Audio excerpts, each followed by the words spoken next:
Again. Oh no, we're live.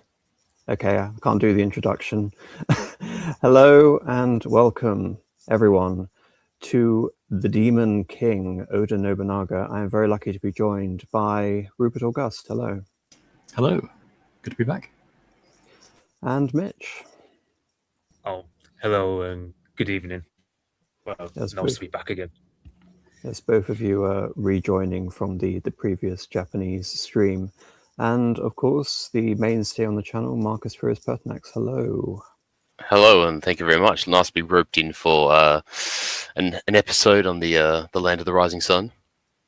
Well, yes, since the last time we had you on the channel, you've become a bit of a celebrity, so we're all the more honoured to have you on the channel. Thank you very much. I'm most humbled. Yes, the popular historian of the Byzantine Empire we're lucky to have on today to talk about Japan. How those two things related? Well, we'll see, because we like to draw. We go from salve to konnichiwa, so let's do our best. Let's go here. Now, this is part of a mini-series which I'm calling the Unifiers, which is going to be a 3-part series focused on these characters here. Now, in terms of referencing why these particular figures are known as the Unifiers and why this era in Japanese history, which is the late 16th century, is so significant, really these 3 men, off the back of each other's achievements, embodying very different political systems, which are in many ways personal vehicles for power, are able to achieve something which is rather remarkable, which is one of the most stable and peaceful periods in Japanese history, not just Japanese history, but world history, which is the Great Tokugawa Peace, which lasts for about a quarter of a millennia. When you look back throughout almost the entire span of Japanese history, I don't think, with possibly the exception of looking at the Genro and the Meiji Restoration, you can look to a collection of characters and see a similar set of achievements, unless you go back perhaps to very early Japanese history, like the Hainan period or the Asuka period. But when you look at the institution of things like the shogunate under Minamoto Yoritomo in the 12th century and things like that, the Kamakura shogunate, the Ashikaga shogunate, these various military forms of government and the imperial government that preceded it, all of these systems are relatively decentralized and relatively unmoored, especially when it comes to the Ashikaga and the Kamakura shogunates. So I'd like to just put this to the floor. Do you think, again, how would you rate the achievements of these 3 men and the significance of the idea of unifying Japan? Very impressive, especially in terms of Oda Nobunaga, who sets a lot of it up and sets a lot of it in motion. But it is also kind of interesting to note the ways in which Nobunaga was able to capitalize on certain trends that were kind of already in motion through the Ashikaga. So you've got all the decentralization that is kind of that makes the Ashikaga shogunate noteworthy. But the first tentative steps are being put in to kind of try and centralize things more so, and then Nobunaga is able to kind of bring his genius to capitalize on all of that and take it to fruition. Yeah, I'd say with Oda Nobunaga, because last week people in chat were saying like he was a great general, and I go, it wasn't just say he's a great general. I'd say he was a great strategist. He was a great in terms of thinking of things in Crusader Kings kind of way, you think he has good stats in all 5 sort of lifestyles. In terms of having a good set of diplomacy, very good at leading armies. He was very good at administrative matters, especially in Kyoto. He was fairly decent in dealing with intelligence. That was more Hideyoshi and Tokugawa Yasu's comfort zone. And then you got learning, of course, where Nobunaga, he's not as cultured as, let's say, other people around him in the same way, but he does have some sense of learning. And I'd say I'll probably push back against you slightly on that, but it's very interesting that you bring up the point regarding learning in particular, because regarding Oda Nobunaga and Hideyoshi, this actually inaugurates a new cultural era in Japanese history known as the Azuchi Momoyama period as well. So this isn't just a period of military power and forceful political integration and conquest. No, this is also an era of, you can almost say, a golden age in Japanese culture, which is going to carry through. And of course, it actually lends in nicely from what we were talking about last week with Japanese exposure to the West, to the quote-unquote Catholic culture as well.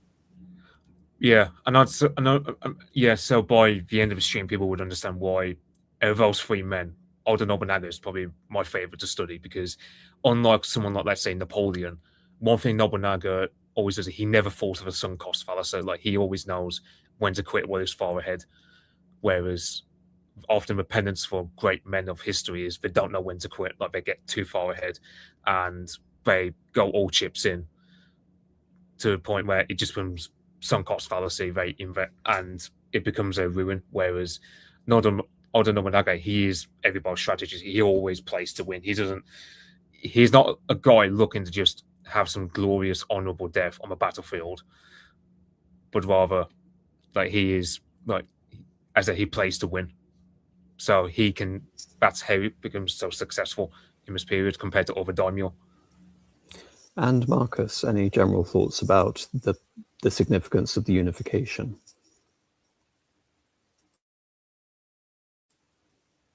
Okay. Well, generally speaking, I think it's important to understand that these men inaugurated the closest thing we can say to a modern state of Japan.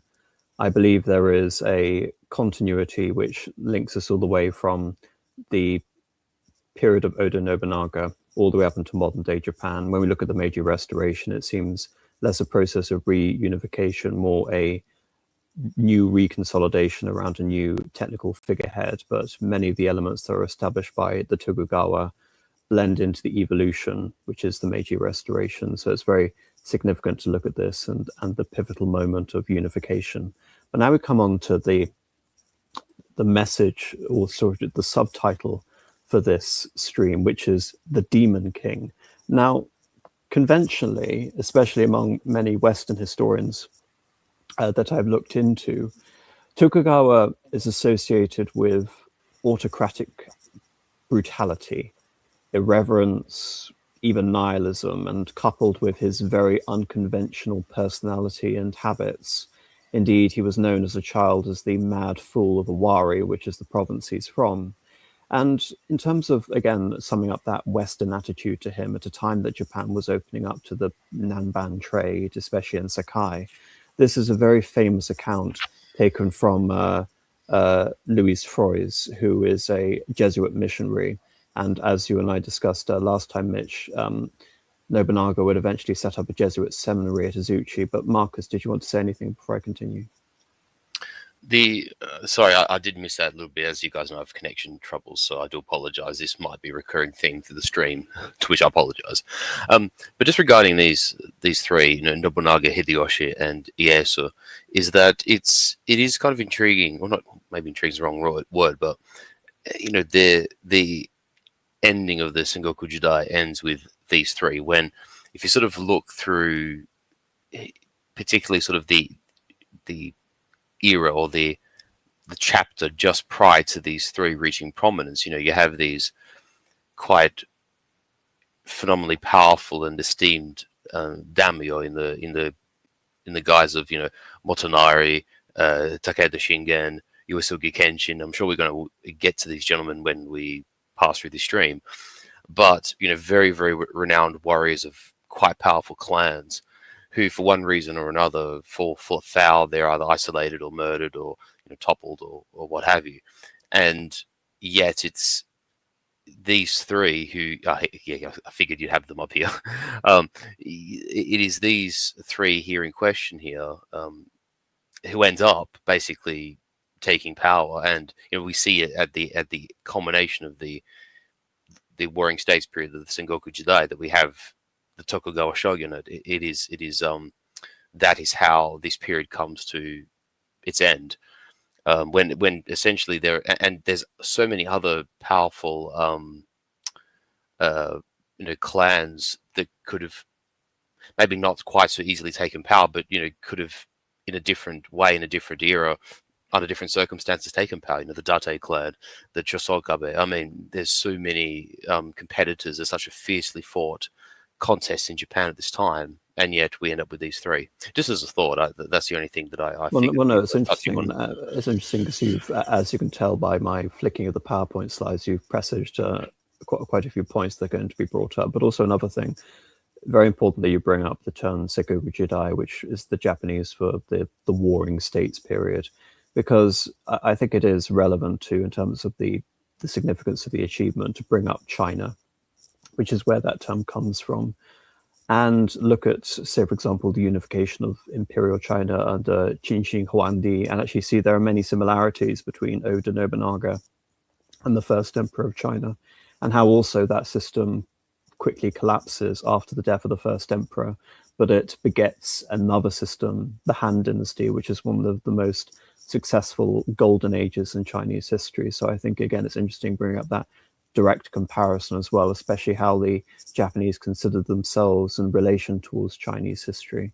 But going back to Louis Frois and his impression, and this is within the context of Nobunaga constructing for his new puppet Ashikaga shogun Yoshiaki the new castle of Nijou in Kyoto. Nobunaga built a castle there, the like of which has never been seen before in Japan. First of all, he gave orders for both temples to be razed, and then commandeered the site, measuring 4 streets long and 4 wide. All the princes and nobles of Japan came to help in the building operations. Usually there were 15,000 to 25,000 men at work, all dressed in cloth breeches and short jackets made of skins. When he went around supervising the operations, he carried his sword in his hand, or it rested on his shoulder, or else he carried a baton in his hand. And there was no stone available for the work. He ordered many stone idols to be pulled down, and the men tied ropes around the necks of these and dragged them to the site. All this struck terror and amazement in the hearts of the Miyako, the Kyoto citizens, for they deeply venerated their idols. And so a noble and his retainer would carry away a certain number of stones from each monastery every day, as all were eager to please Nobunaga and not depart one iota from his wishes. They smashed the stone altars, toppled over and broke up the hotoke, the Buddha images, and carried away the pieces in carts.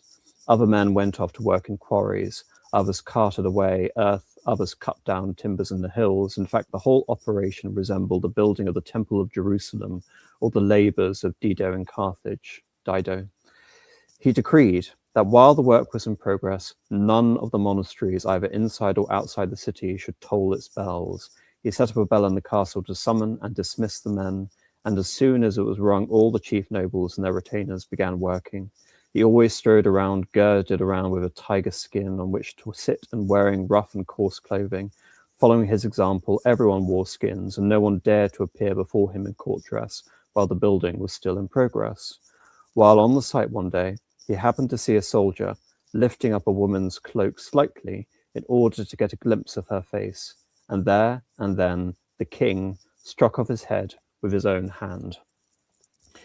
So that again is an anecdote about Nobunaga that's entered into legend in terms of his, again, I've summed it up before, autocratic brutality, his incredibly exacting attitude, the cultivation of fear among all of his subordinates, and how he had no fear of mercilessly executing what he believed to be justice, even under such as we see a flimsy pretext such as that. But there's another element to it, which is a point that you actually brought up, Mitch, on our previous stream, which is a letter that Nobunaga wrote to Takeda Shingen, where he referred to himself as the Dairokuten no Mayo Nobunaga, which is, I am the demon of the 6th heaven, or the demon king of the 6th heaven. And Amao is a demon king, and it references the dominion over hell, or Mizoko. And again, I do apologize for my Japanese pronunciation throughout the stream, so you don't need to constantly comment on about it from here on out. And indeed, Mao then becomes the Japanese translation for the Christian Satan, as the Jesuits are translating the Bible into Japanese for the ease of learning and bringing in new Japanese missionaries. Indeed, there's a reference to him being the demon daimyo, which is a play on words, which is daimao, which is the sort of the demon lord. And someone has actually very cleverly, I've already shown it, referenced this, Oni Nobunaga, which is the idea that he's a yokai or a troll or some sort of hideous beast. And this is a famous sort of screen of the Demon King attacking the Buddha. And just for reference again, what the sixth realm is ostensibly supposed to be, it is the realm of easy enjoyment, free enjoyment. For some reason, I thought of the French phrase sansuchi when reading about this. But this is where I went down a bit of a rabbit hole in terms of looking into the implications of this, because I mean, you mentioned how you assumed, Mitch, that Nobunaga wasn't very well read, but in this instance, I think this shows a level of sarcasm, irony, and awareness of spiritual and cultural trends that had me in awe, because this is the idea of the Demon King of the Sixth Heaven, which Nobunaga himself referred to as, or semi-jokingly in his correspondence to his great rival Takeda Shingen, is clearly a reference to me to one Shutendoji, who is one of these prominent oni or these yokai monsters. And some legends have attributed to Shutendoji the title of the Dairokuten no Mao, the Demon King of the Sixth Heaven. And it just so happens that the lair of this monster is at Mount Ibuki near Gifu, Nobunaga's capital. And conversely, Nobunaga coined the name Gifu to reference the origins of imperial China at the Kishan Mountain, and Khufu, the birthplace of Confucius. So I believe this is all deliberate and intentional. He's taking the province of Mino and the spiritual significance and the legends associated with something like Mount Ibuki, and he's using it to draw inspiration from the Demon King. It also associating it with the universal dominion or the creation of the new imperial Chinese dynasty, the founding of the world as with the Zhou dynasty. Indeed, I'm referenced again, you can talk about like World War II and the idea of all the world under one roof. There's various monuments that were erected during the Second World War. So all of this is to say again, that there are so many levels of sarcasm and irony playing off each other when it comes to this particular references to the Demon King. And I think it's incredibly revealing about his own self-conception, his own personal beliefs. And indeed, I believe it's very informative in terms of the more poetical role that he fills in Japanese history, because the legend then goes on to say, or one of the attributed legends, that the Shutendoji was killed by one Minamoto no Raiko. And at Honno-ji, where Oda Nobunaga is killed on the orders of his vassal Akechi Mitsuhide, I looked into this, and Akechi Mitsuhide was a member of the Toki clan, which claimed descent from one Minamoto no Mitsunobu, who of course was a descendant of Yoritomo, and by implication a relative of Minamoto no Raiko. So he as well was killed by a descendant of a Minamoto clan. So to me, looking at all these interesting connections and how these actually played out in the form of Nobunaga's own life is equally fascinating. And I just want to focus on the thumbnail I ended up deciding last minute for this stream, because this is a screen painting by one artist, Utagawa Yoshisuye, which depicts a monument, or sorry, the moment rather, where the emperor from about the 12th century, Sotoku, dies and becomes a onryo, a vengeful spirit. And if you look very closely, you can actually see that the artist chose not to put the chrysanthemum on the robes of the vengeful spirit, but the mon of the Oda clan that you see here. So I took this and saw again inspiration that this is the post-life hustle of Oda Nobunaga as the consummate sort of demon king that he is. And this is going to be very silly, but this is something that occurred to me, and I joked about it to Marcus before regarding all of these references to the Demon King.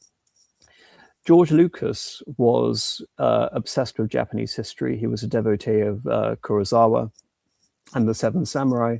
Darth Vader is based on samurai dress. In particular, it was Date Masamune's, who we mentioned actually last time, his suit of samurai armor, which was the inspiration for Darth Vader.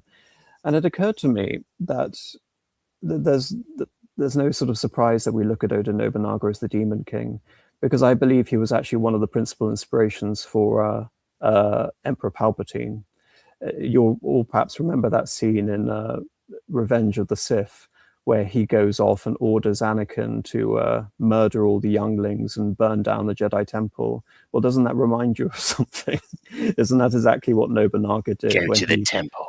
Go to the temple and kill all the Jedi at the temple, kill all the younglings at the monastery at Mount Hiei. Yes. It's the exact same. It's the exact same. Yes. And Actually, so, it's funny you say that, because you're quite right about George Lucas being a devotee of Japanese history. And it's funny you DM'd me that prior to the stream, because I've never made the mental connection. As soon as you mentioned it, I couldn't wait to touch on the stream because it makes so much sense.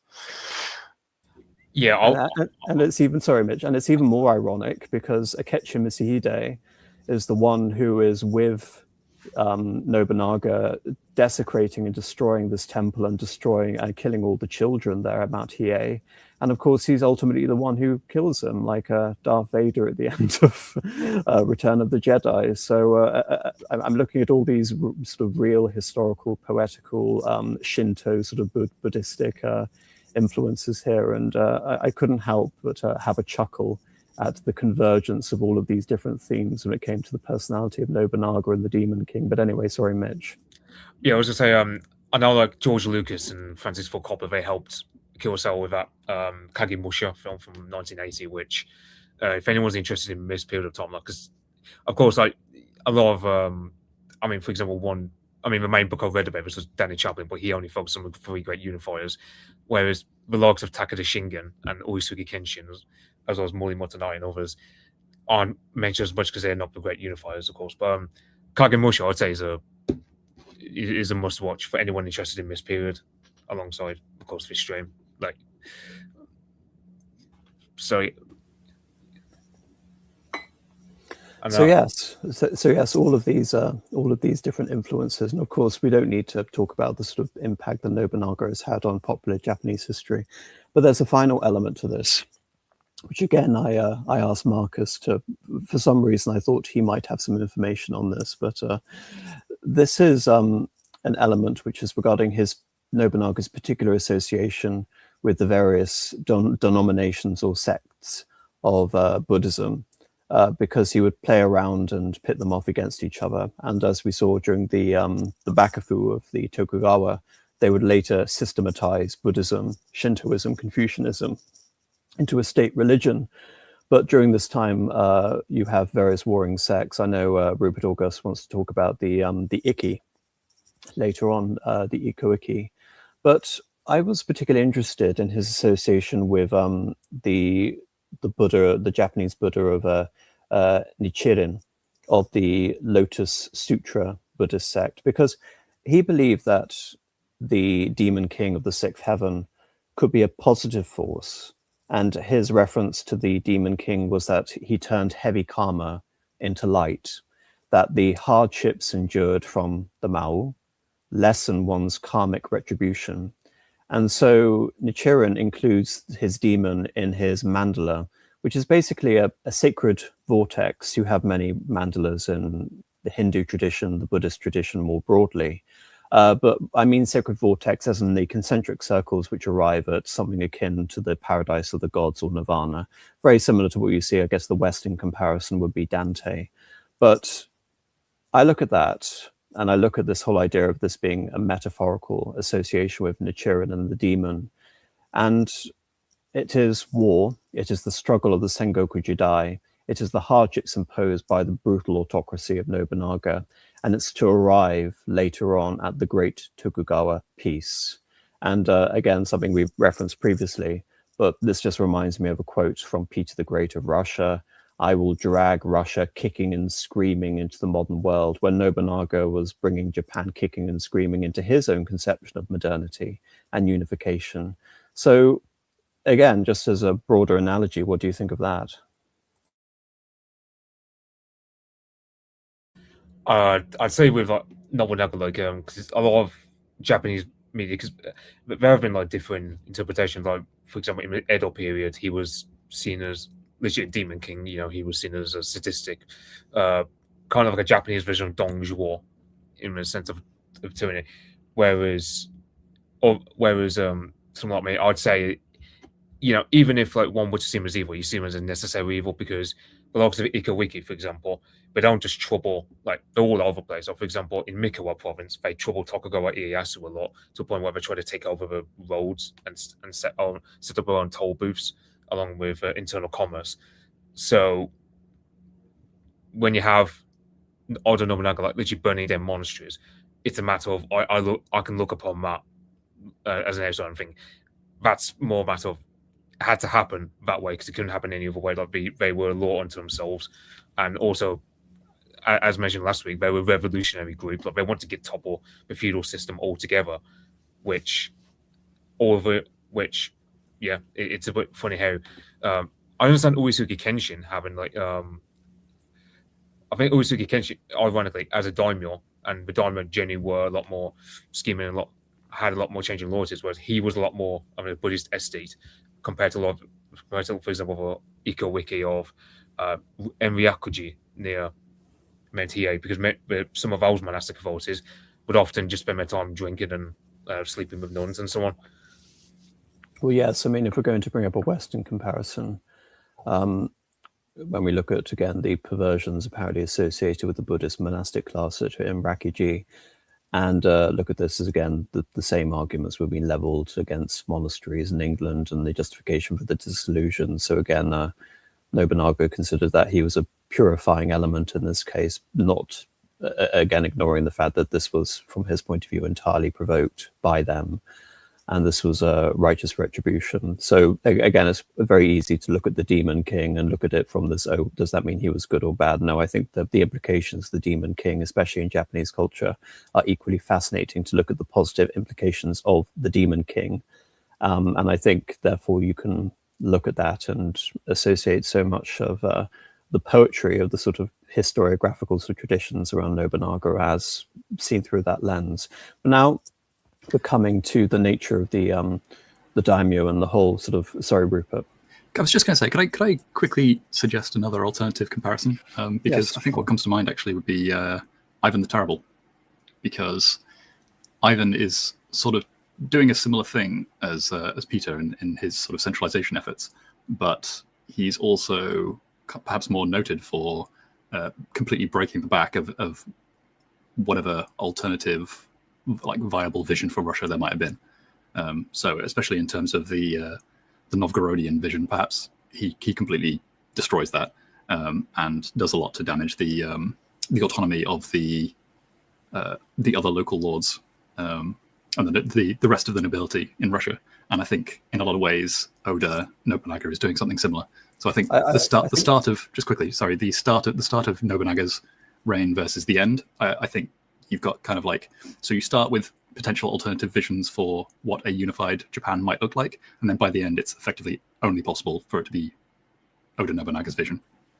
I think the main difference between, again, Peter the Great and Ivan the Terrible is that Peter the Great saw religion in terms of utility, which is very much how Oda Nobunaga looked at things, whereas Ivan the Terrible was a deeply religious man, and he believed he was operating in an eschatological era, and he believed this was a conflict between the Christ and the Antichrist, and the inception of autocracy was a great religious mission to him. It was basically a consecration in many ways. And I think you look at Nobunaga, and he might toy with that idea just to troll people, basically.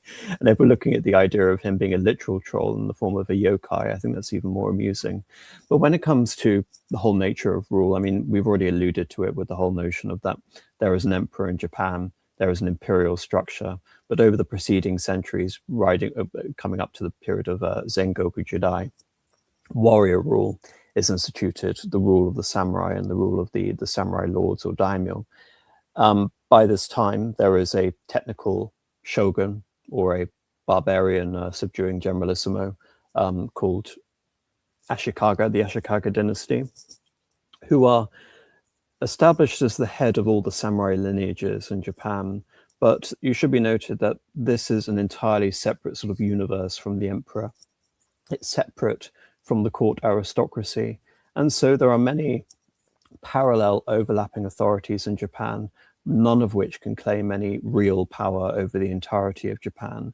And this is why talking about unification is so significant, because we're talking about an era of radical decentralization to the point that these provinces that you can see become kingdoms in effectively all meaningful senses up until the ascendancy of Oda Nobunaga. And so it's possible in another version of history, without someone like an Oda Nobunaga, that Japan could have permanently divided forever. And Japan, as we know it, going into the 19th century, would have been picked off one by one, the kingdoms aligning with with each Western faction or whatever. So again, just to underline the significance of the process of unification. But yes, Marcus.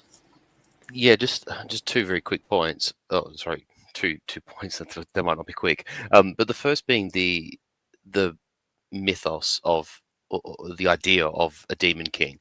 I mean, I know this is a bit of a stretch, not an exact comparison, but it's the idea of the steppe people thundering into Europe, and them embracing the idea of, we are the scourge of God because we have been inflicted upon you for you have so gravely sinned. I wonder if there's almost in that a particular comparison. instance, you're referencing Genghis Khan's letter to the Sultan of Khorasan. Exactly. But I mean, I suppose, like, from our perspective as Europeans, like, that the idea of the thundering horde across the Pontic steppe. But yes, indeed, that direct reference that letter to the Khwarezm. And so I wonder if there's, in terms of being symbolic or a motif rather than being a literal comparison, I suppose is what I'm angling at. And just the second point, which is less important, but just because you mentioned it, this idea of, like, the fracture of Japan. Could Japan have ended up potentially, and we can bookmark this and get to it later, it being in, like, a Germany scenario rather than, say, necessarily picked off by the West? I presume that's not necessarily cleaving to the stream, but well, yes, it is. But I mean, you bring up the Germany scenario. The part of the reasons for German unification was exactly that. They felt they were being picked off by other powers in the 30 Years' War, as you know. So yes, this is simply a scenario that would have reformulated.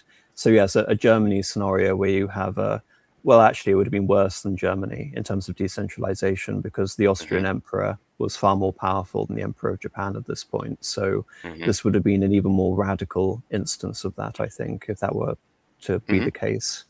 Okay. But yes, Rupert. Yeah, I mean, on that point, the decentralization is actually even worse than it looks on that map, because although you did have all of the various daimyo ruling in these separate territories, and by this point largely autonomously, within that you also had basically autonomous Ikki so the Ikkou-ikki being the most prominent. Well, just before you get to that, Rupert, I have a quick summary just of the provinces, and then we can get into the Ikki. So just hold off for a few minutes. No. By Ikki, I mean the actual, like, much smaller ones as well. Exactly. Yes, exactly.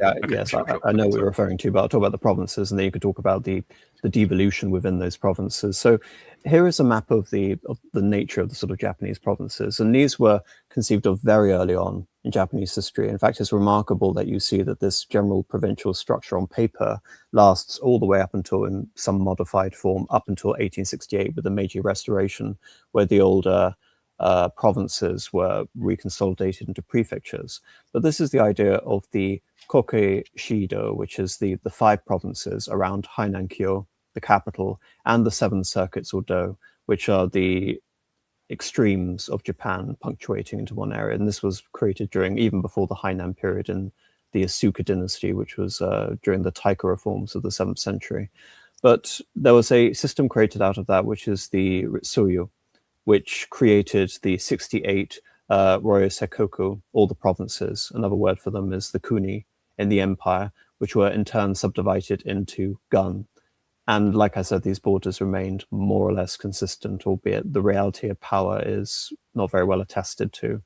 And within this, you have the Han domains, or fiefs, or Koko realms.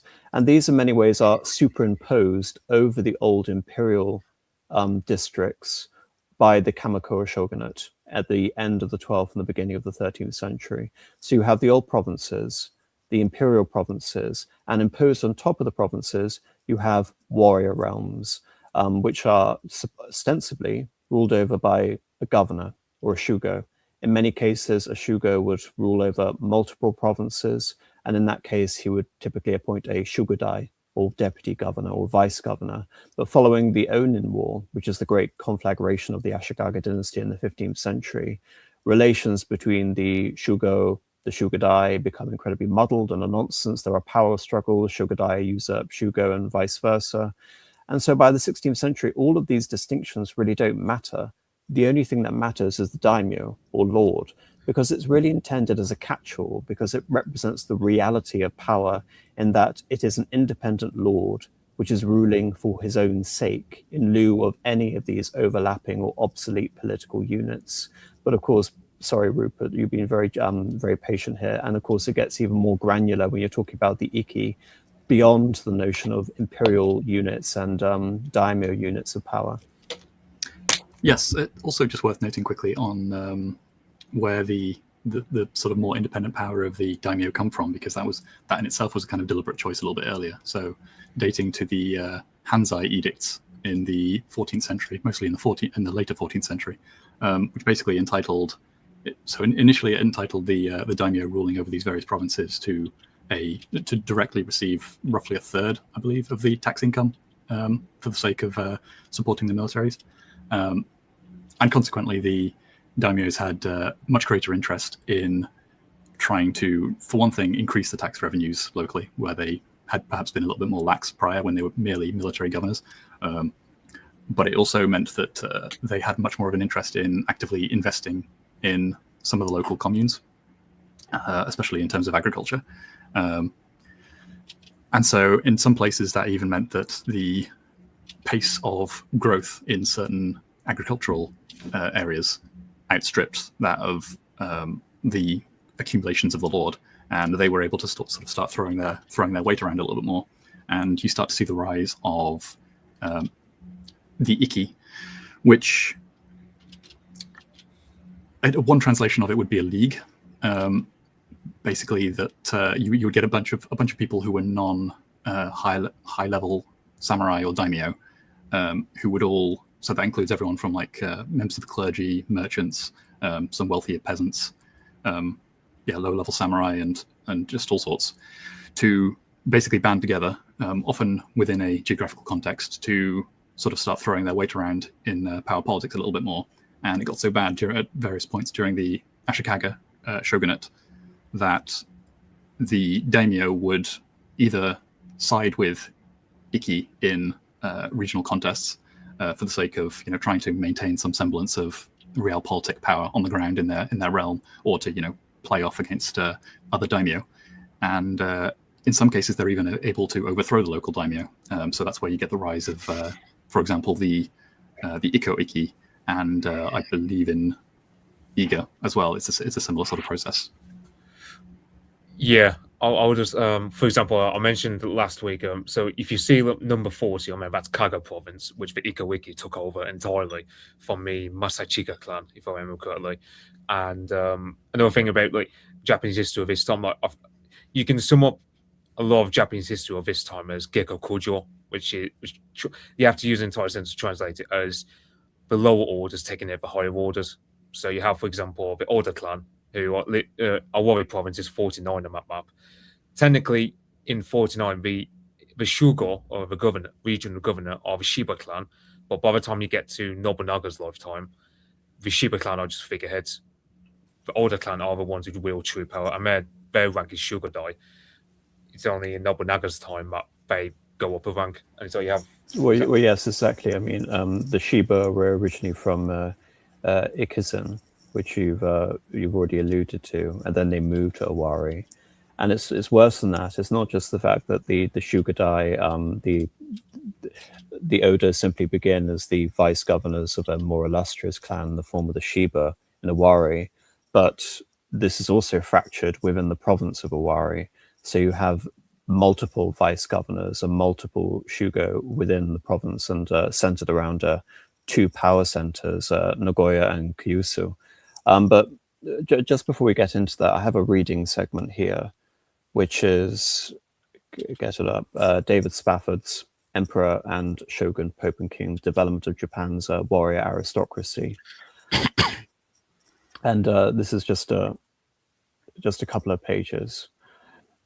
In the second half of the 15th century, the Ashikaga shogunate began to lose its hold on more distant corners of the country.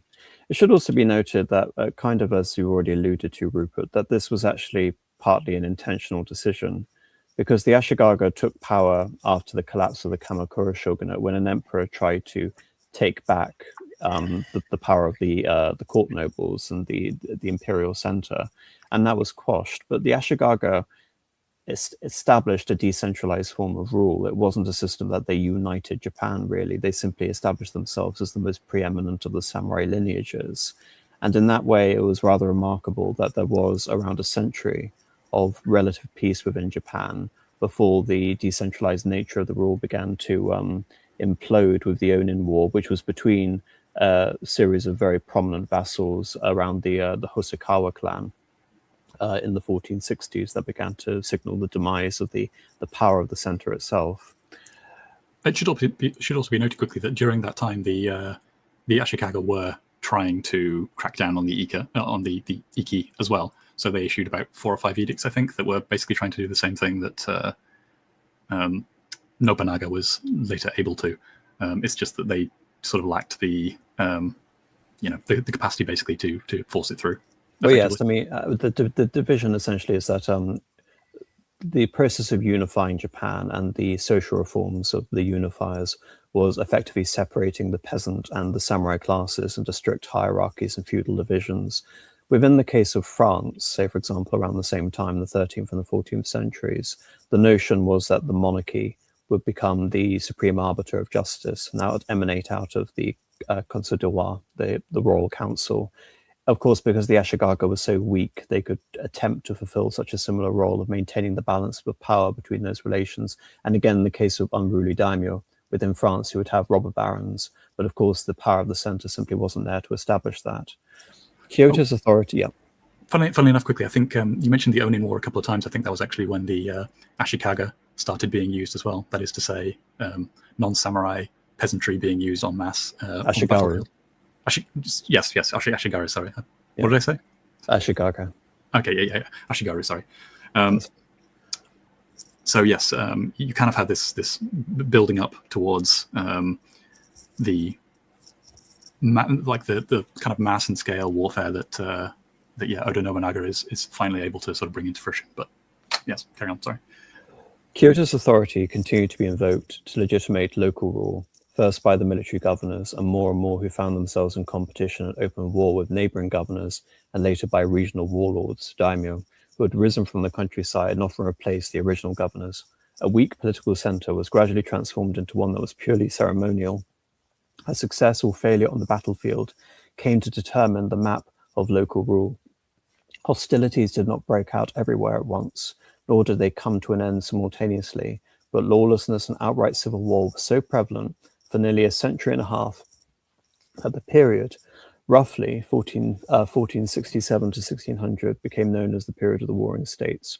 Yet if war loomed large in the 15th and 16th centuries, it was hardly the only thing happening. First, the governors, such as the Uchi of Suo and Nagato, that's in the extreme west, later I think Suo will be Chosu, and later warlords, such as the Asakura of Akinzen, and he's very noteworthy for having a long-standing feud with Oda Nobunaga during the Asai War against him, vied off the battlefield to foster the growth of local culture. They patronized kilns, horse breeding, theatrical troupes, to mention but a few, and tried to attract the most celebrated artists and literati to their provincial headquarters. Both their intents and their success were nearly summed up by contemporaries who nicknamed these outer-lying cultural hubs Little Kyotos. And just to emphasize your German connection, Marcus, can't you see the same thing happening in Germany, where it wasn't just the cultivation of absolute states, little dynastic units within Germany, but that these had to be individual exemplars of culture, like the provinces of Mannheim or Saxe-Weimar, all of these tiny little German states that became cultural centers in their own right.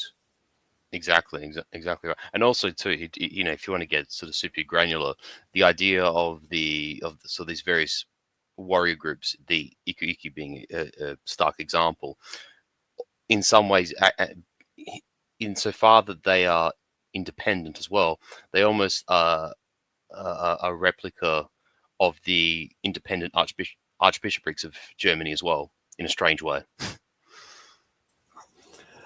Perhaps. I know it's a stretch, but I'm sort of saying. I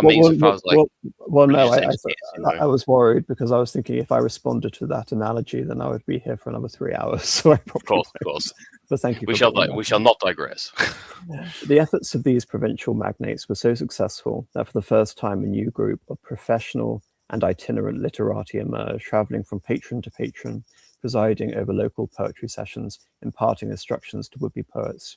Even diminished by wartime devastation, Kyoto remained by far the largest urban center in Japan and a cultural beacon for artists and patrons throughout the country. But the little Kyotos contributed to an unprecedented diffusion of culture and to the novel sophistication of the provincial warriors. When the new poetry anthologies, such as the imperial-sanctioned Shinshen Sukubashu, a newly selected collection of linked verse from 1495, were compiled, these provincial warriors were represented in significant numbers for the first time. Patronage and its attendant cultural capital was hardly the only path that warlords followed to self-aggrandizement. If sponsorship of high culture was meant to earn princely prestige, it is the proclamations attached to the promulgation of laws that we see as the warlord's ambition at its most sophisticated. The issuing of laws had been the most exclusive prerogative of the central authorities in the war-torn 16th century. Regional magnates began to arrogate the necessary authority to themselves. As if the very act of producing law codes were not a sign of disregard for higher authority, warlords explicitly claimed that the right to rule came from them, not by virtue of the offices they held, but rather by the skill and competence they demonstrated every day. In the rhetoric of the letters and documents they circulated among their followers, the provinces of which they now ruled, the realms or koka, they referred again, and the contrast to that is a term I've already brought up, which is the Royo Goku. So all of these terms are somewhat used interchangeably, but in terms of the language, it's important to emphasize that a daimyo's sort of self-worth was the designation of his own territory. And of course, you understand, Marcus, that Frederick of Prussia wanted nothing more than to make himself a king, even if that didn't really technically mean anything, in fact. So quibbling over the distinction between... The title, even if it's empty, the title nonetheless. Yes, you would rather be the lord of a realm rather than the governor of a province if you had the option, I'm sure. Correct. I was going to say that's a distinction between being the king of Prussia and being the mere prince elector, in essence. Well, not even the prince elector, just the margrave. If you're going to why be a margrave when you could become a king? While these new forms of political legitimation did not survive the end of the civil wars, they served nonetheless to punctuate the growth of the warrior elites. Just as the Ashikaga in the 14th and 15th century had not been satisfied with a limited role as military and judicial arms of an imperial government, so too regional warriors in the 16th century sought to make themselves into rulers of small, sovereign states. To be sure, in many important respects, these realms were still dependent on the prestige associated not only with Kyoto, but also with the court, the imperial court. In these times of great financial duress, the court became an object of patronage for warlords and supported it monetarily by sponsoring connotations and other expensive rituals, and who derived status and respectability from their generosity. Nevertheless, the more successful warlords cultivated a fierce sense of independence, which was built on a strong association between the ruling house and the lands they ruled. And again, it's important to note another Germany comparison, that these are dynastic creations. These aren't sort of ethnic or sort of historical creations. This is Hausmacht, or the power of the dynasty emanating outwards. Among the last of the great warlords to submit to Japan's unifiers at the end of the 16th century were the Hojo of Odawara, master of the Kanto plain, who so prided themselves in their independence that they initially refused to yield, and in their hesitation lost the opportunity to submit peacefully and retain their lands under the aegis of the new regime. And for that basically set up the power base for Tokugawa Ieyasu, but we'll hold that for the third stream. Now, it's important to mention the origins of the Oda clan, because you've already alluded to, Mitch, the fact that within this whole scheme of the competitions between the governors and the vice governors and the power relations and their nominal fealty to the Shiba, who are nominal governors for the Ashikaga, who are nominally there to reference the emperor, all of these shadow authorities, there is one fascinating thing about Nobunaga, I've already brought up the grand irony about the demon association being slain by a member of the Minamoto clan, which Akechi Mitsuhide was technically related to. But Nobunaga created basically, Hideyoshi did this in extremis, but Nobunaga was also somewhat guilty of this, which is that he claimed descent from the Taira, in particular, Taira no Chikazani. And the Taira were the great losers of the Genpei War, which brought about the shogunate, the first shogunate under Yoritomo to begin with. They were basically the controllers of the imperial court, having already deposed a previous dynasty, the Fujiwara, who are one of the most fascinating dynasties in Japan in the sense that they were able to hold on and maintain a presence for millennia and all the way up until today. But that's neither here nor there for this stream, because it's based on this link that Nobunaga may have invented between the Oda clan and the Taira, that he conceived of a new theory of Genpei Kotai Shisho, which is a alternating system of house power. He believed that there was a certain historical teleology that all the descendants of the Minamoto clans and the Taira clans had to alternate in power. So in Japan, the Kamakura obviously began as the Minamoto. Then they were eclipsed within that power structure by the early Hojo dynasty, which were related to the Taira. Then ostensibly the Ashikaga come in, reassert the power of the Minamoto clan. And later on, as we see him, Nobunaga, deposing the Ashikaga shogunate in the year 1573, it's very convenient again that he comes up with this myth of the turn of the circle almost of the dynasties in Japan, that he believes that this is the Taira coming back into their previous ascendancy.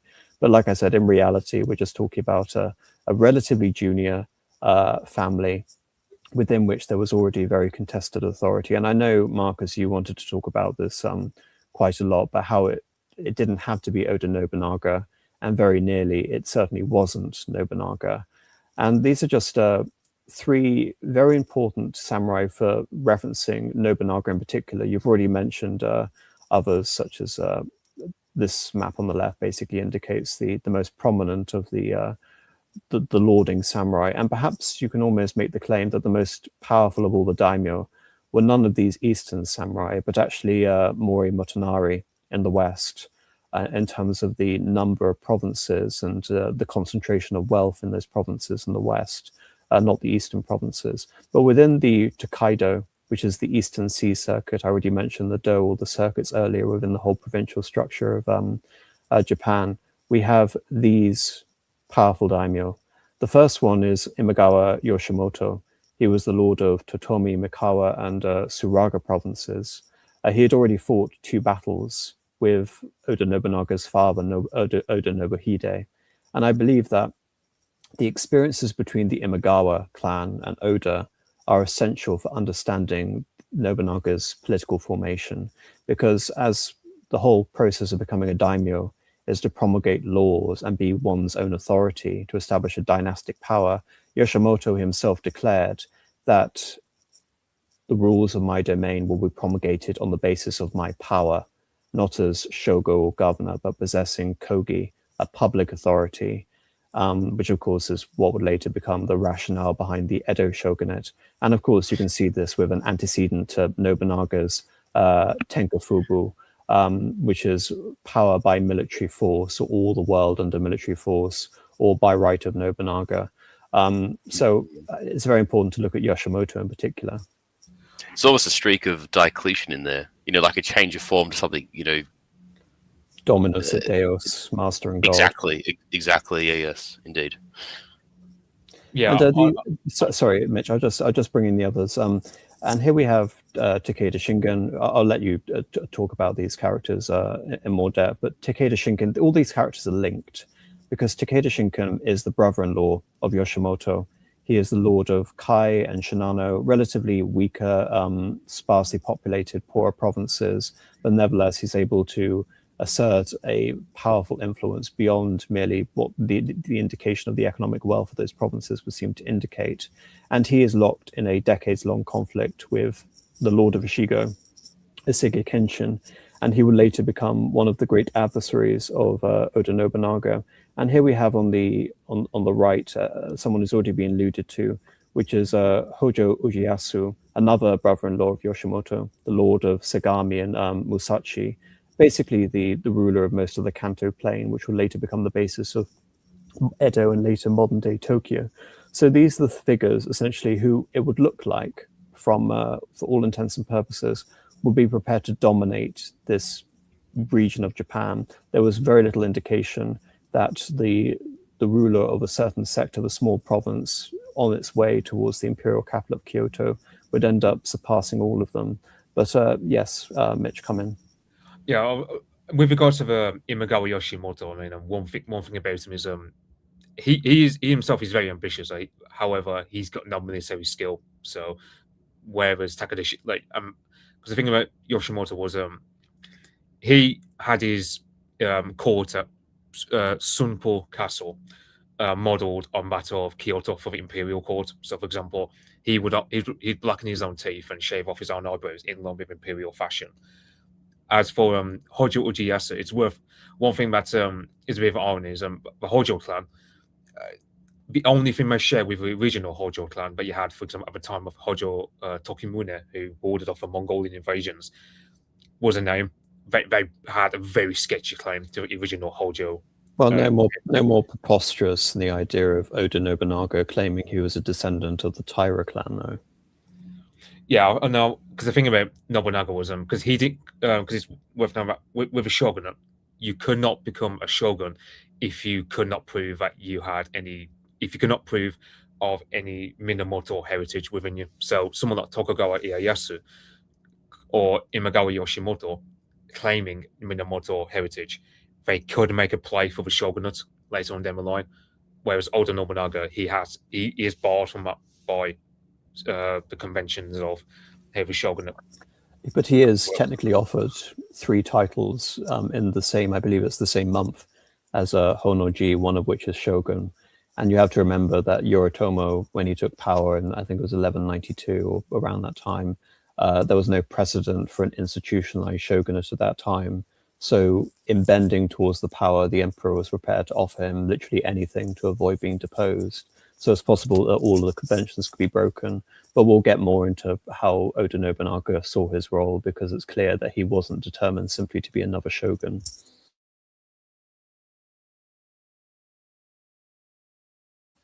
But Marcus, did you want to talk a bit about Takeda Shingen? Because we're going to bring it up towards the end, but just as a bit of a background, because I know you're a big fan of him. Well, I particularly have an interest in Kenshin and Shingen because they are sort of portrayed as these great sort of warrior daimyo of this part of Japan. And just to touch on his origin story ever so slightly, because what's actually kind of interesting is that, in particular with Takeda Shingen, is that he's sort of not necessarily fancied as being the daimyo of his clan. In fact, he coups his own father because, if I'm not mistaken, I think it's the second son, Nobushige, is fancied as being the heir to his father, who's Takeda Nobutora. Yeah. Nobutora, exactly, yeah. And so he actually leads essentially insurrection of his own samurai against his father, and he doesn't kill his father, doesn't even harm him necessarily. And this is where the time with Imagawa Yoshimoto is important, because technically what happens is his father is banished to a castle right on the periphery of the southern border of Kai province, but it's under the joint custody of and under essentially the supervision, I suppose you'd call it, of the Imagawa clan and their retainers, essentially insofar that his father could not bribe his way out by trying to find allies within his own clan. And so this move solidifies an alliance between the Imagawa and Takeda clans. And that's how I think it's in 1540 or 41 that this happens. And so from this point on, Shingen becomes the leader of the Takeda clan. And it's quite interesting because, in fact, even though he's famed as being a warrior as a youth, he's actually quite I'm trying to think of the way they describe him is essentially like a man of letters. Like he's actually quite scholarly, but he sort of grows into his own as being a very fearsome warrior. I mean, to the point where, you know, in the latter part of his life, he's referred to. There's these three famous daimyos are referred to as Shingen is called the Tiger of Kai, and Yosugi Kenshin is called the Dragon of Echigo, and even amongst the two of them themselves fight over. There's like a 10-year period from the early 1550s up until the mid 1560s where they're fighting over. I'm trying to think of the region. It's like this. Shinano. Well, it's in Shinano, but I think it's the Kawanakajima, the 5 battles. Yeah, Kawanakajima. Yeah, exactly. The 5 battles of Kawanakajima, exactly. And so it's a struggle between these two, and in it they end up fighting basically to a stalemate. Meanwhile, sort of these other occurrences are happening to the south of them, amongst less fancy daimyo, if that makes sense. So I just find that little episode of Shingen, of both Takeda himself and just the fate of his clan writ large, is actually kind of interesting and an important part of his mythos as an individual. And indeed, when it comes to figures like Hojo Ujiyasu, he would be known as, if I recall, the Lion of Sagami. And even though you've mentioned, Mitch, that Yoshimoto wasn't a great tactical mind, he claimed the mantle as the greatest archer of Tokaido, which is the Eastern Sea Circuit of Japan. So all of these figures were claiming greater martial ranks for themselves. But we've been talking past Nobunaga quite a lot, so it's important to finally get to him, having set up all the context needed. Nobunaga, as a child, he was simply known as Kipposhi, was born in 1534 in Nagoya. Now, Nagoya is now the 4th largest city in Japan, but there was nothing to indicate at that time that Nagoya would later turn into that great economic and cultural center. But it is, in terms of Owari, it is quite significant that Owari is on the crossroads between Tokaido and the center in Kyoto, as you can see on this map. But it is also sufficiently removed that it isn't at the apex of power, where it's going to be involved in these constant factional struggles among the retainers of the Ashikaga shogunate. So it's at once in a prime location, but it's also somewhat insulated. But he is the son of Oda Nobuhide and Dato Gozan, and he is the oldest legitimate son. He has older brothers, but they are bastards. And from his very early age, he is known as the Fool of Owari, something I've already alluded to, and something which sort of attests to this whole sort of a demonic idea of him, because he is so unconventional. He is known for breaking taboos, his casual disdain, at least in his early days, because he would later create his own forms of style and etiquette, which are so sophisticated that they will become a large part of the later section of this discussion. But because of his eccentric behavior, because he was known for transvestitism, because he disdained, again, various rituals around his father's court in Nagoya. Already a bit of that was alluded to by Friar Louis Frois in forcing all the workers at Nijou Castle, to even the court nobles, to eschew all rank within the construction of that castle. But this sort of is less important for, you can say, the Oda Nobunaga's later career, but it is important in terms of the perception of the samurai retainers around Oda Nobuhide, because gradually you can say there was the premise of primogeniture being baked into the formation of these de facto kingdoms or realms, or the koku of the independent daimyo. But in the case of Oda Nobunaga, he is seen as so scandalous and so eccentric, so unprepared to rule, that from a very early age, the emphasis from the samurai retainers goes away from this idea of primogeniture, and instead it focuses on his far more conventional, but ultimately far less brilliant younger brother, Nobuyuki. But nevertheless, he's able to have his father contract a marriage for him. It isn't a happy marriage with Nobuhime, who I believe goes off and divorces him and goes off to live in Sakai. But this is very important because, sorry. I was just going to say a slight correction, because apparently because the thing was Saito Dosan, the daimyo of Mino province, he's called the Viper.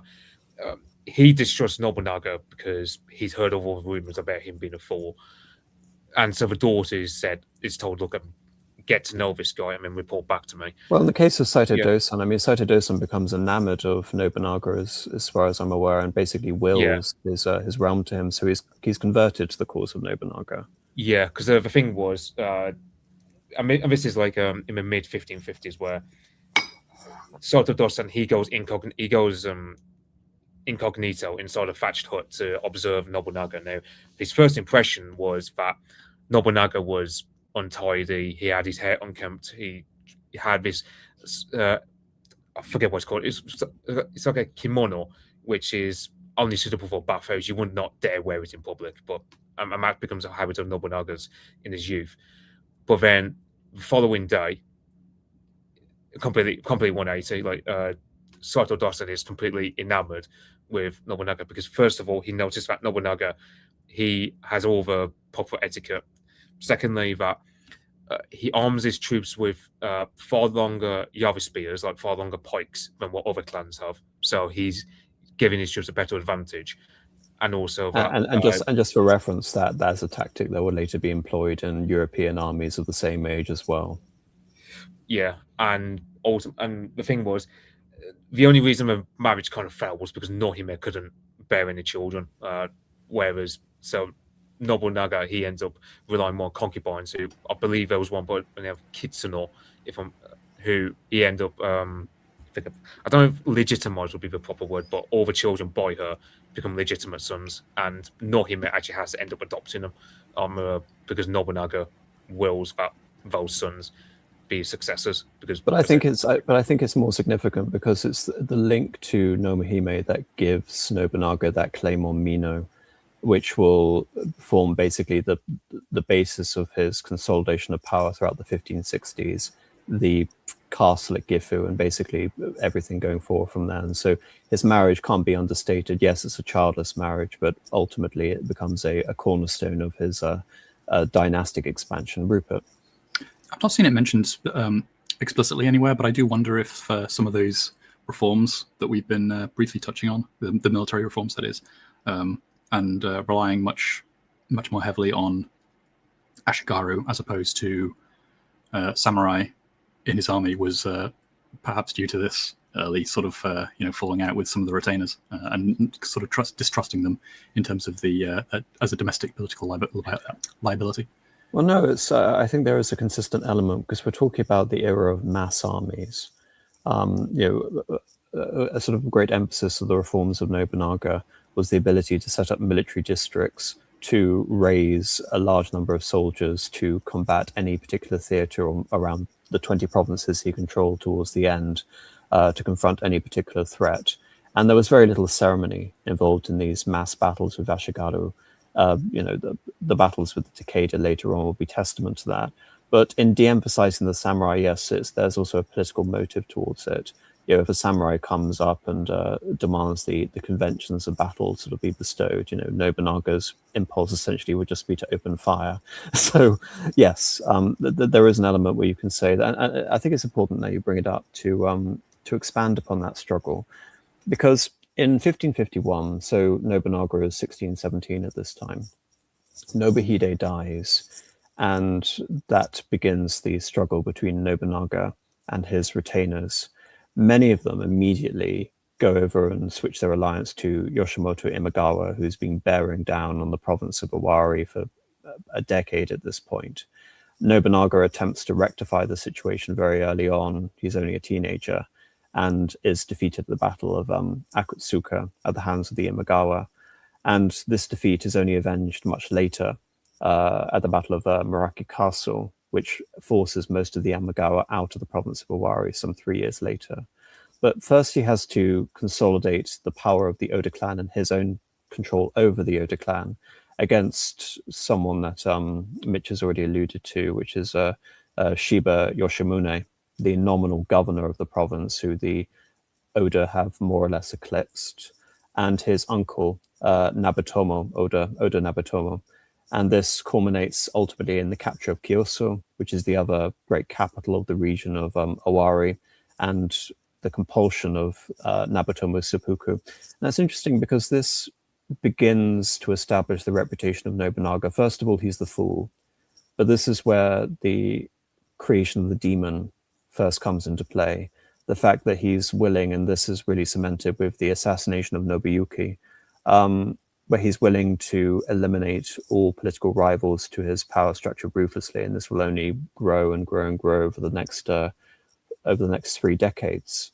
But in Nobatuma's case, he was warned several times by Oda Nobunaga to back off. There's even an instance, I believe, where Nobunaga set fire to the outsides of Nijou Castle to warn off potential inveigling on the authority of Oda Nobunaga by Nobutomo. But he wouldn't let up in his attempts to usurp the power from his nephew. Indeed, he was bolstered by the emphasis of his retainers that, oh no, Oda Nobunaga is unruly, he's eccentric, he's a fool, get rid of him. So in many cases, I don't think you can point to many examples where Oda Nobunaga was brutal and sadistic simply for the sake of being brutal and sadistic. It really was a situation where if you provoke him, if you are shown to betray him, then he will respond, as Marcus has already alluded to. You should pray to God, what sort of punishment has been visited upon you as basically as a result of your own iniquities, talk about Khwarazmian or whatever. Do you think that's a fair assessment? Yeah, it applies to not only sort of individuals who might try to defy him, but also just to the Ikki in general. So the Ikki that follow his directives and are willing to work within his system, and again that are like folded into his army, as Ashigaru, for example, they get treated very well. They have ample opportunities, and he brings them great success. But if you're on the opposite side and you are defiant against him, then he basically reserves quite a lot of his quite a lot of the brutality under his reign for the various Ikki groups that refuse to bow. And regarding the individuals, I think it's important to understand the distinction between someone like a Nobuyuki, who is invested in a war against his brother for years in the 1550s, spurred on again by the Oda retainers who believe that Nobuyuki is a better, more conventional governor for Owari. But then you contrast that with someone like Nobuhiro, who is the older illegitimate brother who is able to live on in the service of his younger legitimate brother for another decade after this. So there are elements where Nobunaga is able to show clemency, as you've already indicated. Yes, Mitch? Yeah, I was cause one thing about like the 1550s, I know there was one time where Nobuyuki, he plotted a rebellion the first time round, and after that rebellion was quashed with the help of an uncle by Nobumitsu, that rebellion was put down. There are rumors that Nobunaga had his own uncle Nobumitsu killed, but that was because Nobumitsu was in a powerful position. He could provide a threat later on, so rumor has it Nobunaga had him killed off. I mean, then there was a second time when Nobuyuki plotted to rebel, and the thing was, that plot, however, was revealed by Shibata Katsuya, who was a retainer. He went over to Nobunaga's cause because with the first rebellion by Nobuyuki, when Nobunaga displayed clemency and a sort of magnanimity akin to what Caesar would do, those retainers who were on side of Nobuyuki, they switch over, tell Nobunaga, and then Nobunaga hatches this plot of his own where he pretends to be terminally ill with illness, and he entices his brother Nobuyuki to come and visit him in Kyoto Castle, at which Nobunaga gives off a signal and Nobuyuki is killed in front of him. So it's one of the things where I would say as time passes, you see Nobunaga having to, I see his personality develop in a certain way where he becomes a lot more, I don't want to say psychotic, but certainly a lot more suspicious of people because he has to deal with a lot of changing resources. I think if you look at the first 20 years of his life, I don't know how you can come away from that and not be paranoid, given the amount of betrayals and setbacks that he's received, and given that he's all facing the situation of uniting Owari whilst under the threat of invasion as well, as we'll get to. And, also to be so viscerally betrayed by your own brother. Again, you can point to a more popular scenario, like with a Tywin Lannister. Is it better to simply wait out and wage honorable war against your brother who has betrayed you, or is it better simply to employ a bit of trickery and, enable him to fall into a trap to quietly assassinate him? In the case of Oda Nobunaga, I think, again, just talk about the Machiavellian personality that he is and his rise to power and consolidation, that he's prepared to use intrigue, he's prepared to use subtle treachery as well as hard brute power. Because something that I forgot to mention at the beginning of this stream to designate the unifiers is the very popular idiom about the unifiers, which is a bird. The unifiers want a bird to sing. Oda Nobunaga says to the bird, if you don't sing, I'll kill you. Hideyoshi says to the bird, if you don't sing, I'll force you to. And Tokugawa Ieyasu says to the bird, if you don't sing, I'll wait for you to sing. But it's obvious in the case of Nobunaga, it's not simply the fact that he will kill you for opposing him. He's prepared to use all of those elements exhibited in the other unifiers to bring about his own political objectives. And, that is why, looking at him through the vein of the Demon King and seeing actually how within Shinto and Buddhism, that's actually such a nuanced position. I think it gives a lot of credence, and I think it shows a lot of the evolving characters you mentioned. But this all culminates in the Battle of Akino. And for the first time, really, Awari is unified as its own daimyo state or realm. And this leads to the situation where you would have thought, okay, it's 1559, 1560.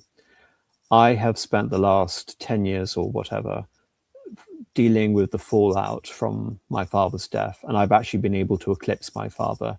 Oda Nobuhide, even though he was known as a great warrior, he went off and fought against Mikawa province in the south, against the Matsudaira and the Imagawa. He was never able to establish total uncontested control over his own province of Awari. Even though he was the most prominent of all the noble lords, which was why there was this expectation that Nobutomo, for example, paid deference to Nobunaga by right of primogeniture.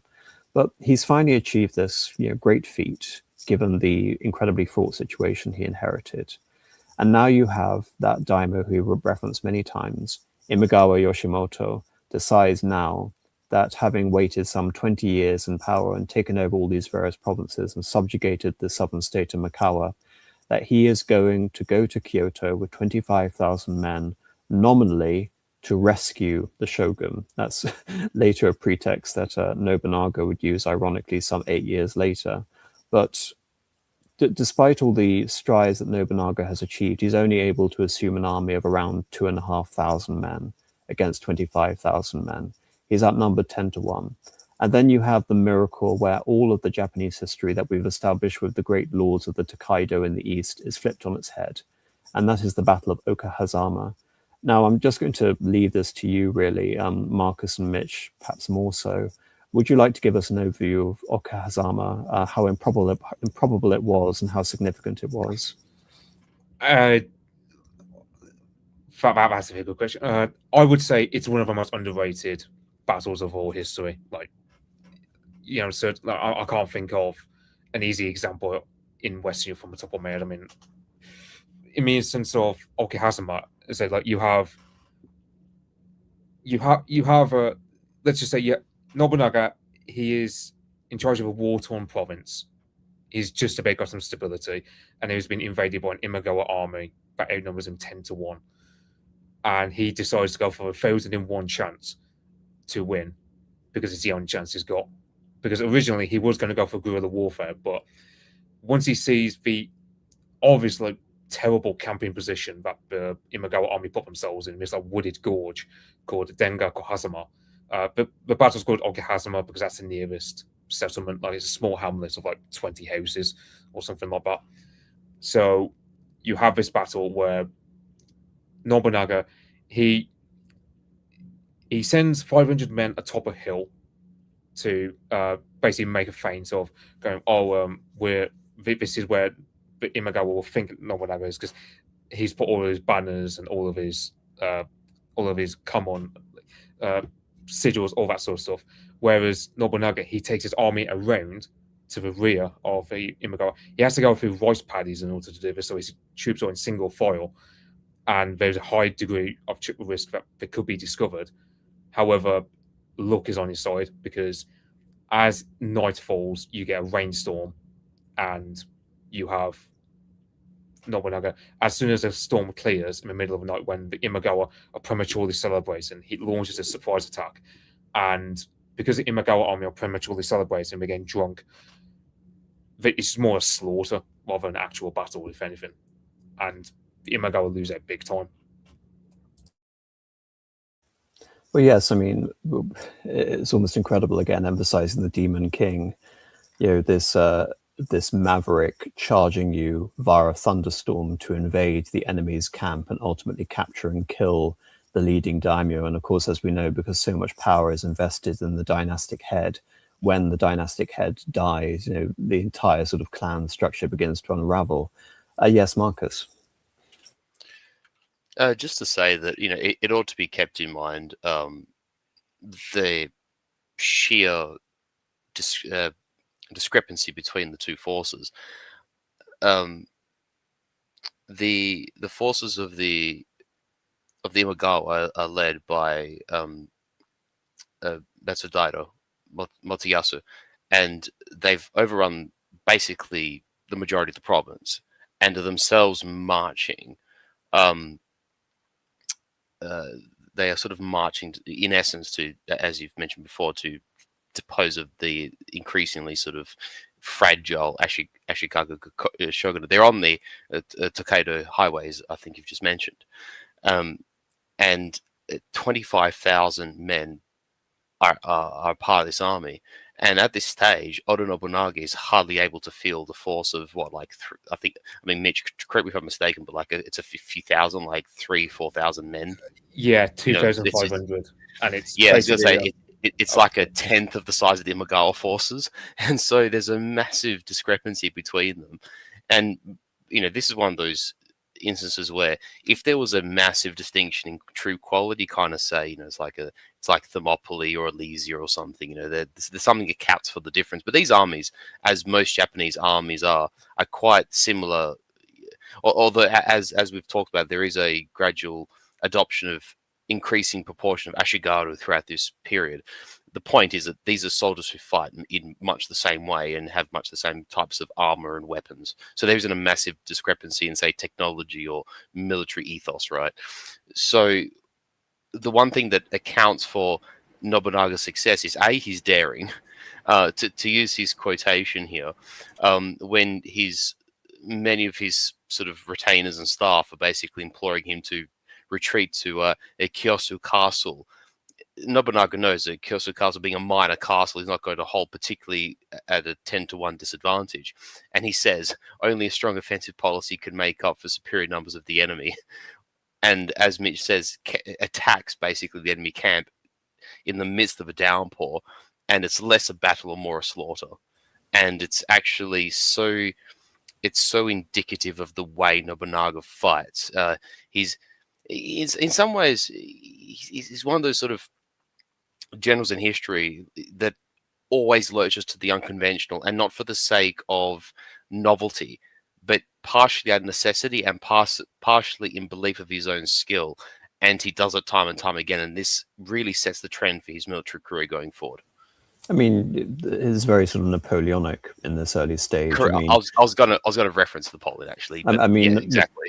Napoleon explicitly stated that an army that fights from behind its fortifications is defeated. So yes, it's taking the tactical advantage and using the element of surprise to almost inexplicable success. And this is where we get into the whole Japanese mindset and the idea of superstition and willing the victory of Nobunaga and all of these sort of things. So it's all incredible that all of these things converge here, but it achieves several things. So Yoshimoto is dead. The Imagawa clan doesn't die, but it's in disarray and it'll wither over the next few decades. It's essentially cleaved. It loses a lot of its leadership in the one battle. I mean, if you think that in the battle, Imagawa himself is killed, Minonobu is killed, Noritsuru is killed and Naomori is killed. And interestingly enough, it's only Matsudaira himself who, in fact, survives, despite the fact he's the one who is responsible for leading the force into disaster. Well, it comes of the Matsudaira. Obviously, they were a imposed vassal of the Imagawa, Correct. and of course, one of the most prominent Matsudaira was one Matsudaira Ieyasu, who is not going to feature at all prominently in the later phases of this series at all.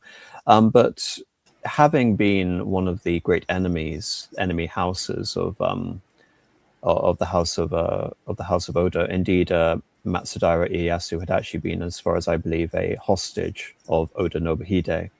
An alliance is formed between them, an alliance that will last throughout the duration of Oda Nobunaga's lifetime, and will continue from the policies of Hideyoshi and will ultimately lead to the third unification of Japan.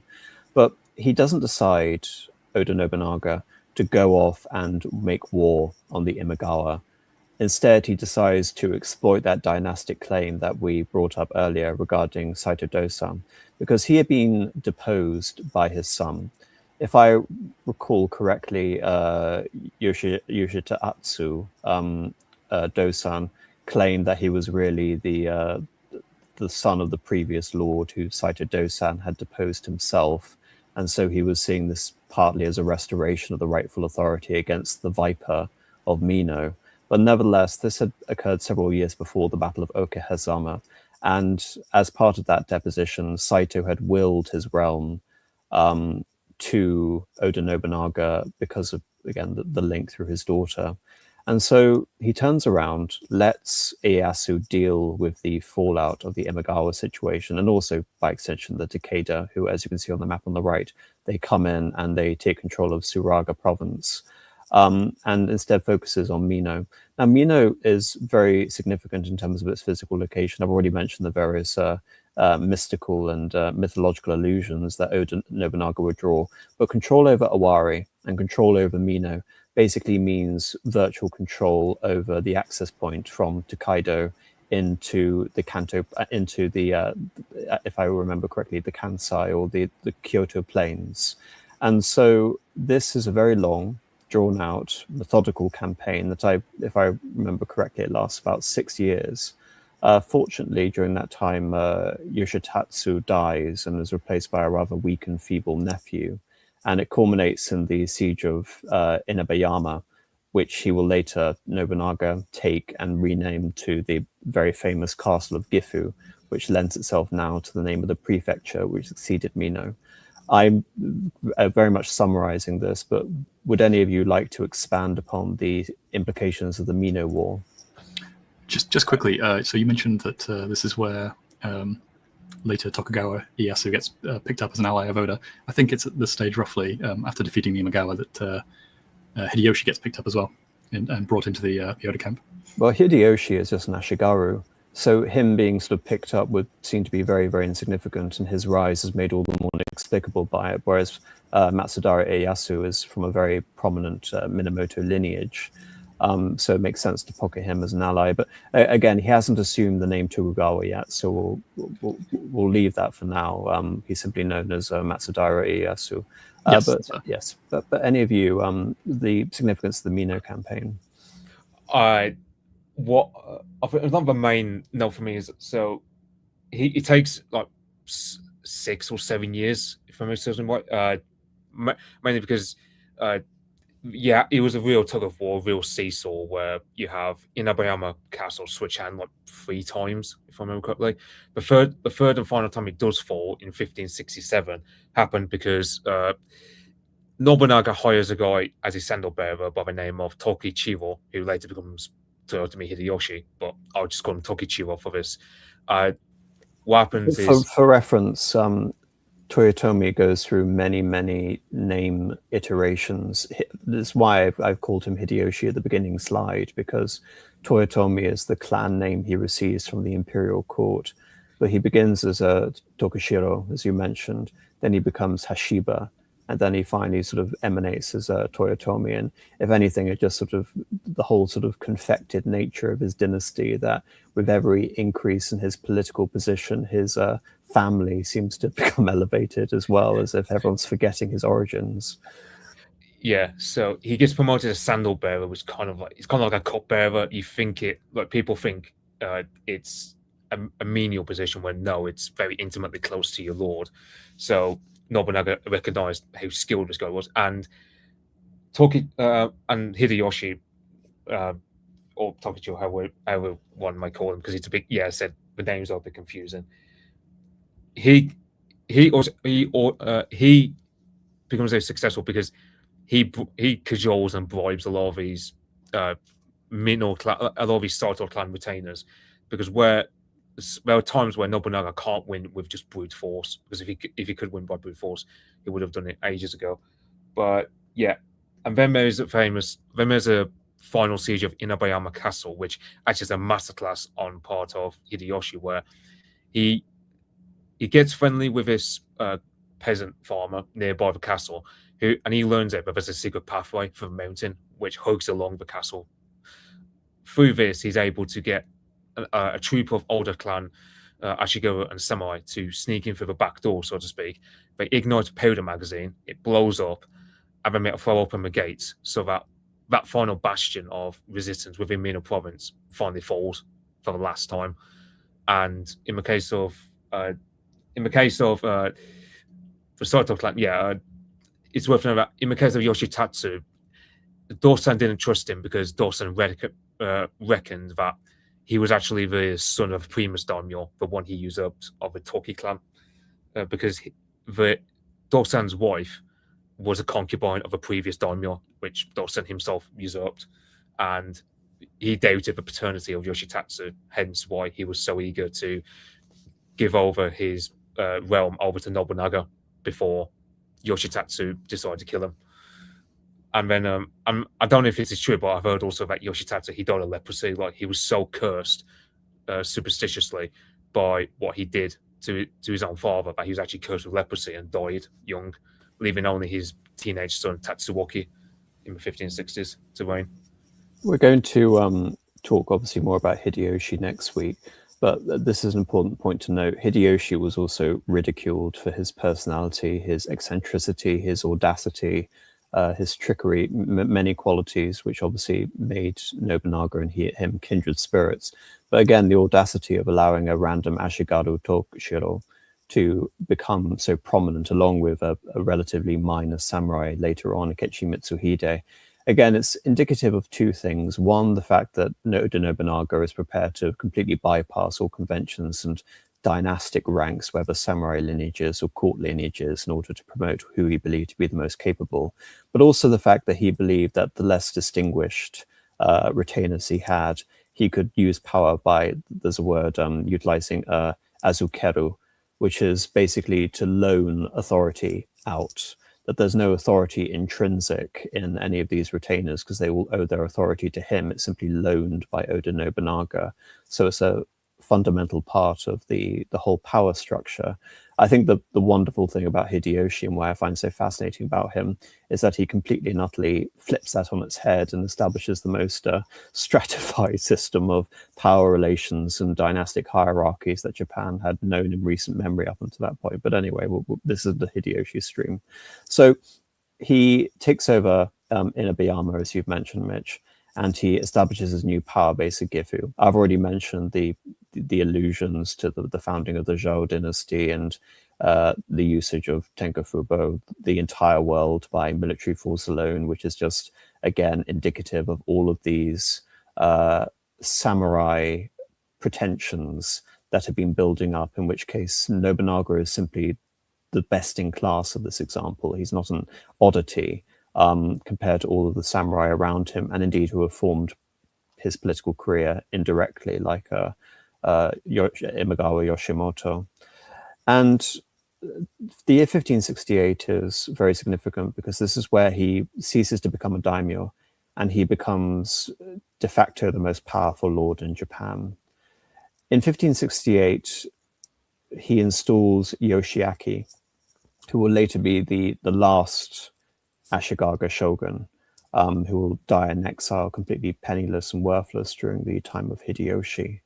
But 3 years earlier, Ashikaga Yoshitaro had been murdered as a result of an internal power struggle in Kyoto, the shogun, between the clans Miyoshi and Hosokawa. The Hosokawa family were kind of like what the early Tojo were during the Kamakura dynasty. They were the real power behind the throne of the Ashikaga, who are effectively limited, as has been alluded to, this ceremonial structure. But it basically inaugurates a de facto shogunless period. The Miyoshi put in another Ashikaga, distant cousin of Yoshitaro, to rule on their behalf. And the closest relative to Yoshitaro is his younger brother, Yoshiaki. And now that Gifu is established as this primary power base, Yoshiaki, along with his retainer, Akechi Mitsuhide, appear to Nobunaga to intervene in the situation in Kyoto. And as the intervention goes forward, Nobunaga begins the consolidation of various alliances in this region. Most notably, he marries off his sister to the Lord of Asai, which is, as you can see on this map on the left here, the area in sort of in maroon, Asai Nagamasa. It is the link between Mino province and Kyoto, and so it's of vital importance that that province be consolidated as an ally for the Oda clan. And it's already mentioned that when Oda Nobunaga comes and he deposes the fake shogun and restores basically the power of the legitimate shogun in the form of Yoshiaki, that he sets to work to ennoble the shogun by the construction of Nijou Castle. There's a huge amount of investment in terms of being able to refinance the imperial court, being able to refinance the shogun's estate. And I think, again, there are many questions I want to put to all of you. The first question is, why did Nobunaga decide, now that his power base was secure in the periphery of the Tokaido, to intervene and establish himself at the center of power? And secondly, why then, when he established himself at the center of power, did he work so hard to glorify the shogun and to refinance the imperial court? If it was, again, the admonition of so many historians that he simply desired to take full power in Japan right from the onset. I think if you take that claim seriously, then it makes sense as the perfect time from the perspective of, well, I guess ironically, if you look at Imagawa's situation as they are setting out on their expedition, Oda Nobunaga finds himself in basically the same kind of position after he's defeated the Imagawa, in that his southern flank is, his eastern flank is, and main rival is temporarily neutralized. So it's the, basically the best opportunity for him to just go for it if he wanted that all along. I guess also there's the angle of, especially with him being so close to Kyoto, then potentially anything that he does is going to be more under the microscope. So if he wanted to make gains, then rather than poking the bear just a little bit, just go for it and try and grab everything all at once. But again, it's before I let you talk, Mitch, it's just a question of so many clans. I mean, we just talked about the Miyoshi power struggle with the Hosokawa, and then several 100 years before, we talked about the Onin War. So many clans had gone into Kyoto with the intention of controlling the Ashikaga and have failed miserably and end up losing everything.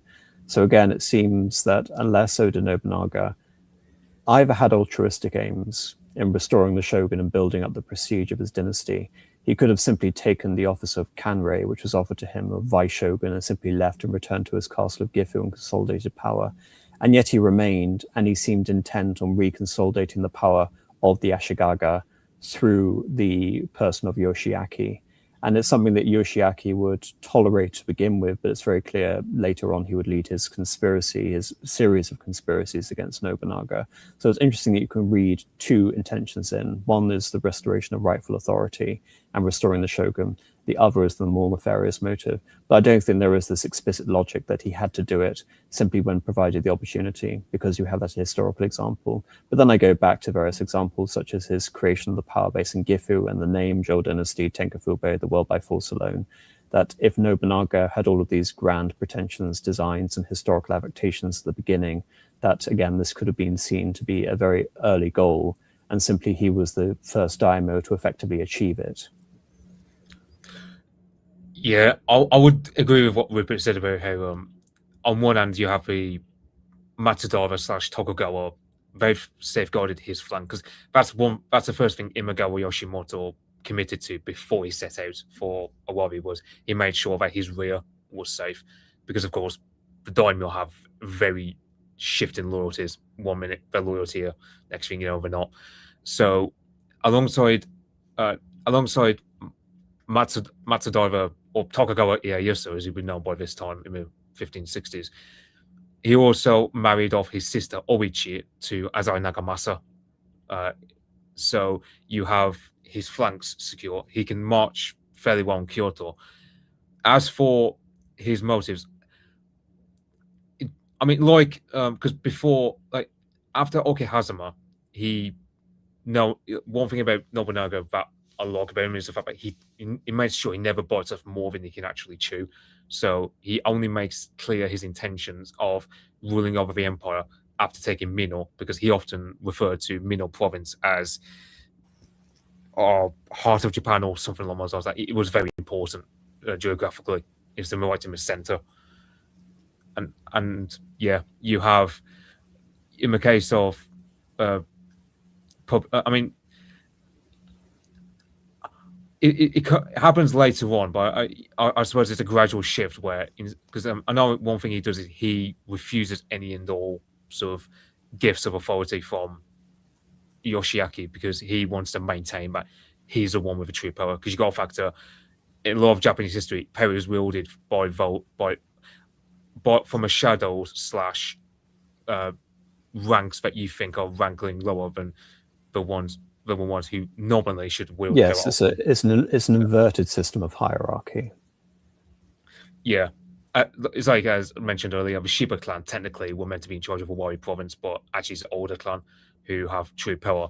And it's like you have the imperial dynasty. I mean, for much of a Muromachi period, they were destitute to a point where one emperor had to wait 20 years for his own coronation. And but again, that's more a consequence of the fact that so much of the imperial court life and the shogunal court life at this point is based around ceremony.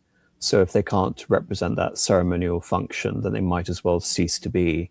And that's probably the most extreme example of that. Yeah, but the thing about Japanese culture in general is,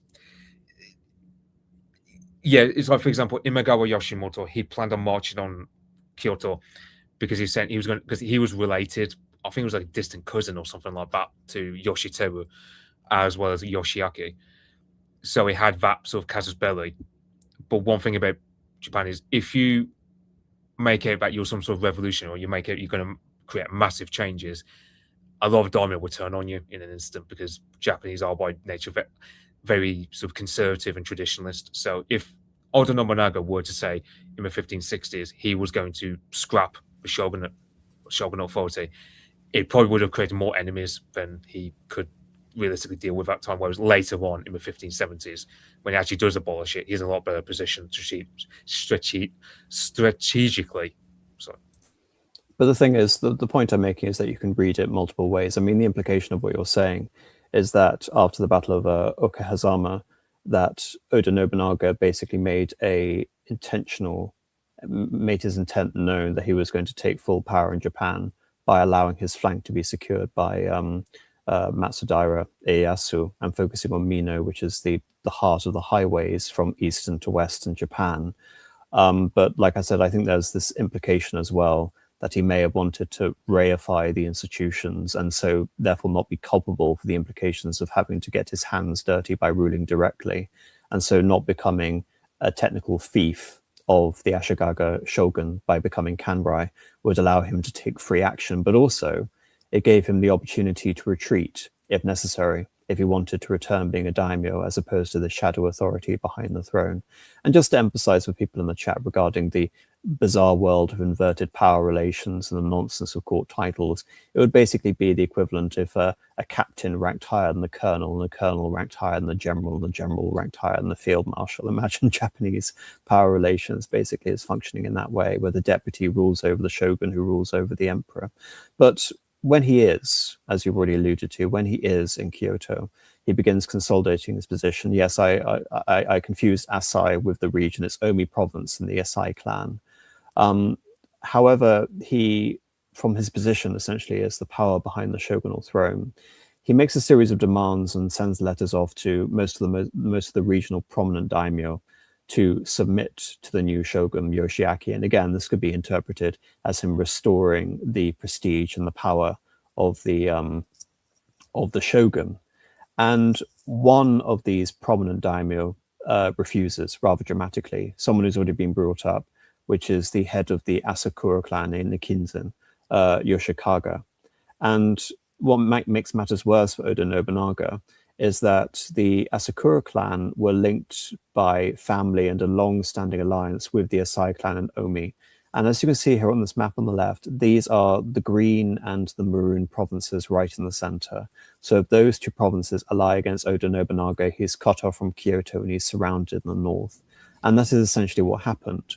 And this leads to, you can say, he rescued himself from defeat. He begins launching his war against the Asakura to bring them to heel and potentially to conquer Ikinzen outright, which he eventually does. And yet he has defeated the Battle of Kanagasaki when it is clear that the Asai clan have eschewed their marriage link with the Oda clan, and they have instead decided to reactivate the old Asai-Asakura alliance. But nevertheless, I'll let you talk more about the significance of this, everyone. But it's more the fact that he's able to, again, you mentioned the idea of the sunk cost. He retreats in relatively good order, and his army is allowed to fight another day. And we see a long drawn-out process from 1570 to 1573, which results in the full elimination of these two clans for opposing him. But at first, it seems that he's made a major strategic error, but he's able to bounce back from it. Yeah, I would say so. Where Nobunaga went wrong was, so part of his marriage alliance with the Asai clan was that if he were to be marching into Asai clans in future, he would give Nagamasa notice, at the very least. When he marches against Asakura, however, he doesn't give notice. He just marches across Omi province without informing the Asai clan in advance. So then, when Asai Nagamasa is torn between honoring his marriage alliance via Oichi to the Oda or honoring a generation's old alliance with Asakura, he goes with the latter because he sees Nobunaga as a guy who's already broken his word. So you have that, and I said, the thing about, because his original instinct when he found out that Asai betrayed him was that he was vengeful, and he wanted to just fight everyone at once. But the likes of Toyotomi Hideyoshi and Tokugawa Ieyasu, they were able to calm him down and tell him, no, we need to pull back to safe land because we're completely surrounded. Let's fight another day. And that's where, Nobunaga, as I said, Nobunaga, his greatest strength is he never falls for the same error that Napoleon does in Russia, where sunk cost fallacy. He goes all chips in, even at a point where it would have served well to pull back. Nobunaga, he's very good at this, where he knows when to quit while he's still ahead. So that is the main conflict between 1570 and 1573 before the Takeda get involved, which is the dramatic show-off between the Oda and the Asakura Asai alliance. But this is also his main conflict between all the monastic orders. And this is where I want to get your input in, Rupert, because surrounding the provinces of Omi are Ikinzen, Ise, and Iga to the south of Kyoto. And these provinces are inundated with very strong established monastic orders. We have the Jodo, I've already mentioned the Lotus Sutra sect of Buddhism, but also the Ikkou-ikki. And invariably, these monastic orders are involved in struggles against Nobunaga's claim to consolidate the region, not simply because they may have vestigial alliances with the various clans he's opposed to, the military societies, but that their own authority is threatened, that their monasteries are effectively fortresses in their own right, especially taking it, say, for example, in Ikkou-ikki at Mount Hiei, or the Ganshoju monastery, which is probably far more dramatic even than the massacre of Mount Hiei, where some 20,000 people died. We talk about the three sieges of Nagashima. Then we go all the way to someone like Osaka. I think it's in Setsu province. And Ishiyama Hoganji. would you like to give us an overview, Rupert, of the nature of these conflicts and the various disputes that these Buddhist orders had with Oda Nobunaga? Yeah, so a lot of the time they end up being part of the Ikki that I've mentioned repeatedly. So if you think about the monastics and the peasant or merchant or just generally non-daimyo class, you could think of them as separate power blocks, perhaps. And through the Ikki, they are able to sort of bolster one another. And in that sense, a lot of the monastic groups who often have their own sort of like legal privileges and protected status in various ways, long-standing in Japan, they are able to ally quite effectively with a lot of the Ikki, who are obviously able to provide additional manpower and give them additional ways to leverage power against the daimyo. And so in particular in places like Iga, that leans more towards the Ikki kind of like the Ikki side taking the lead in terms of the the peasantry and such, and so they fight more of a like a lot of the ninja mythology, for example, comes out of a lot of this kind of area, and part of that is just because of the nature of the geography. It's very treacherous to actually get through in any sort of large numbers, and there's a lot of kind of like winding paths and a lot of areas for ambush, and so that becomes basically the hallmark of these groups. And then elsewhere, you obviously have, as you mentioned, these Buddhist fortress monasteries where, again, in cooperation with a lot of the local villages and whatnot, they are able to sort of stay defiant against Oda Nobunaga and, even before then, the daimyo in general, and they're able to confront much more directly. But the sort of nature of the fighting varies quite a bit by sort of the territorial locality and the skew, whether it's sort of more towards the villagers or more towards the monks, the warrior monks. So I guess the question I need to put to all of you, the admonition, which I think it's fair to say would inform part of the oppositional reaction that Akechi Mitsuhide, who was intimately involved in these events, would precipitate Honno-ji later on, was Oda Nobunaga waging a war against the Buddhist establishment as in religion, to the point that he would be associated with the moniker of the Demon King, to the point that he would, like I said, only semi-humorously use it in his discourse with Takeda Shingen around this time. Was it a attempt to, again, you can say bring these, or was it an attempt to bring these religious orders under heel, to show no remorse, no mercy to the institutions that had routinely invited war against him and he would consider betrayed him, and that the only response, therefore, was to break every religious taboo, every social convention, and eliminate these political opponents from the map? And by extension, would you say that, therefore, there is an element of the systematized, state-sanctioned religion that we see later on during the Tokugawa actually begins by these seemingly iconoclastic acts associated with Nobunaga? Yeah, the latter point of leaning more towards sort of state-sponsored religion is definitely a result. I don't know how much that would be intended. I think one thing I would want to emphasize is that a lot of these areas that have managed to stay independent, the Ikki and the warrior monk monasteries and all these sorts of things, they retain their position quite largely because they are in strategic areas. So they either occupy, so you have Iga that's like right outside of Kyoto and can be a jumping off point for anyone who might want to, a useful ally for anyone who might want to. I mean, would you say, for example, we're talking almost like the Hashashin in Iran, in terms of being able to establish control, Hulagu and the Mongols and the Old Khanate had to eliminate these as political factors because of the fortified nature of their establishments? Yes, fortified nature of their establishments, but also the fact that simply by the nature of the fact that these places are still like independent and relevant, it's almost like a selection mechanism for these are the ones that occupy some kind of important position, and you either have to crush them, as Nobunaga did, or up until that point, everyone else had basically had to compromise with them in one way or another, just because of the nature of where they are and what they're capable of, purely on like tactical in a tactical sense. And it's interesting because obviously you've mentioned the Ikkou-ikki a lot, but a lot of people have an ongoing debate as to whether Oda Nobunaga had a vendetta over one of the Buddhist orders over the others. The three which are relevant for this discussion are the Lotus Sutra, the Pure Land Buddhists, and the Ikkou-ikki. And I don't think it's clear that he had any particular association with either. I remember reading something, which, again, I can't properly attest to it, which said that he might have had more familiarity with the Lotus Sutra than all the others, which is why I brought up the Nichiren Buddha at the beginning in terms of the implications of the demon king of the sixth heaven.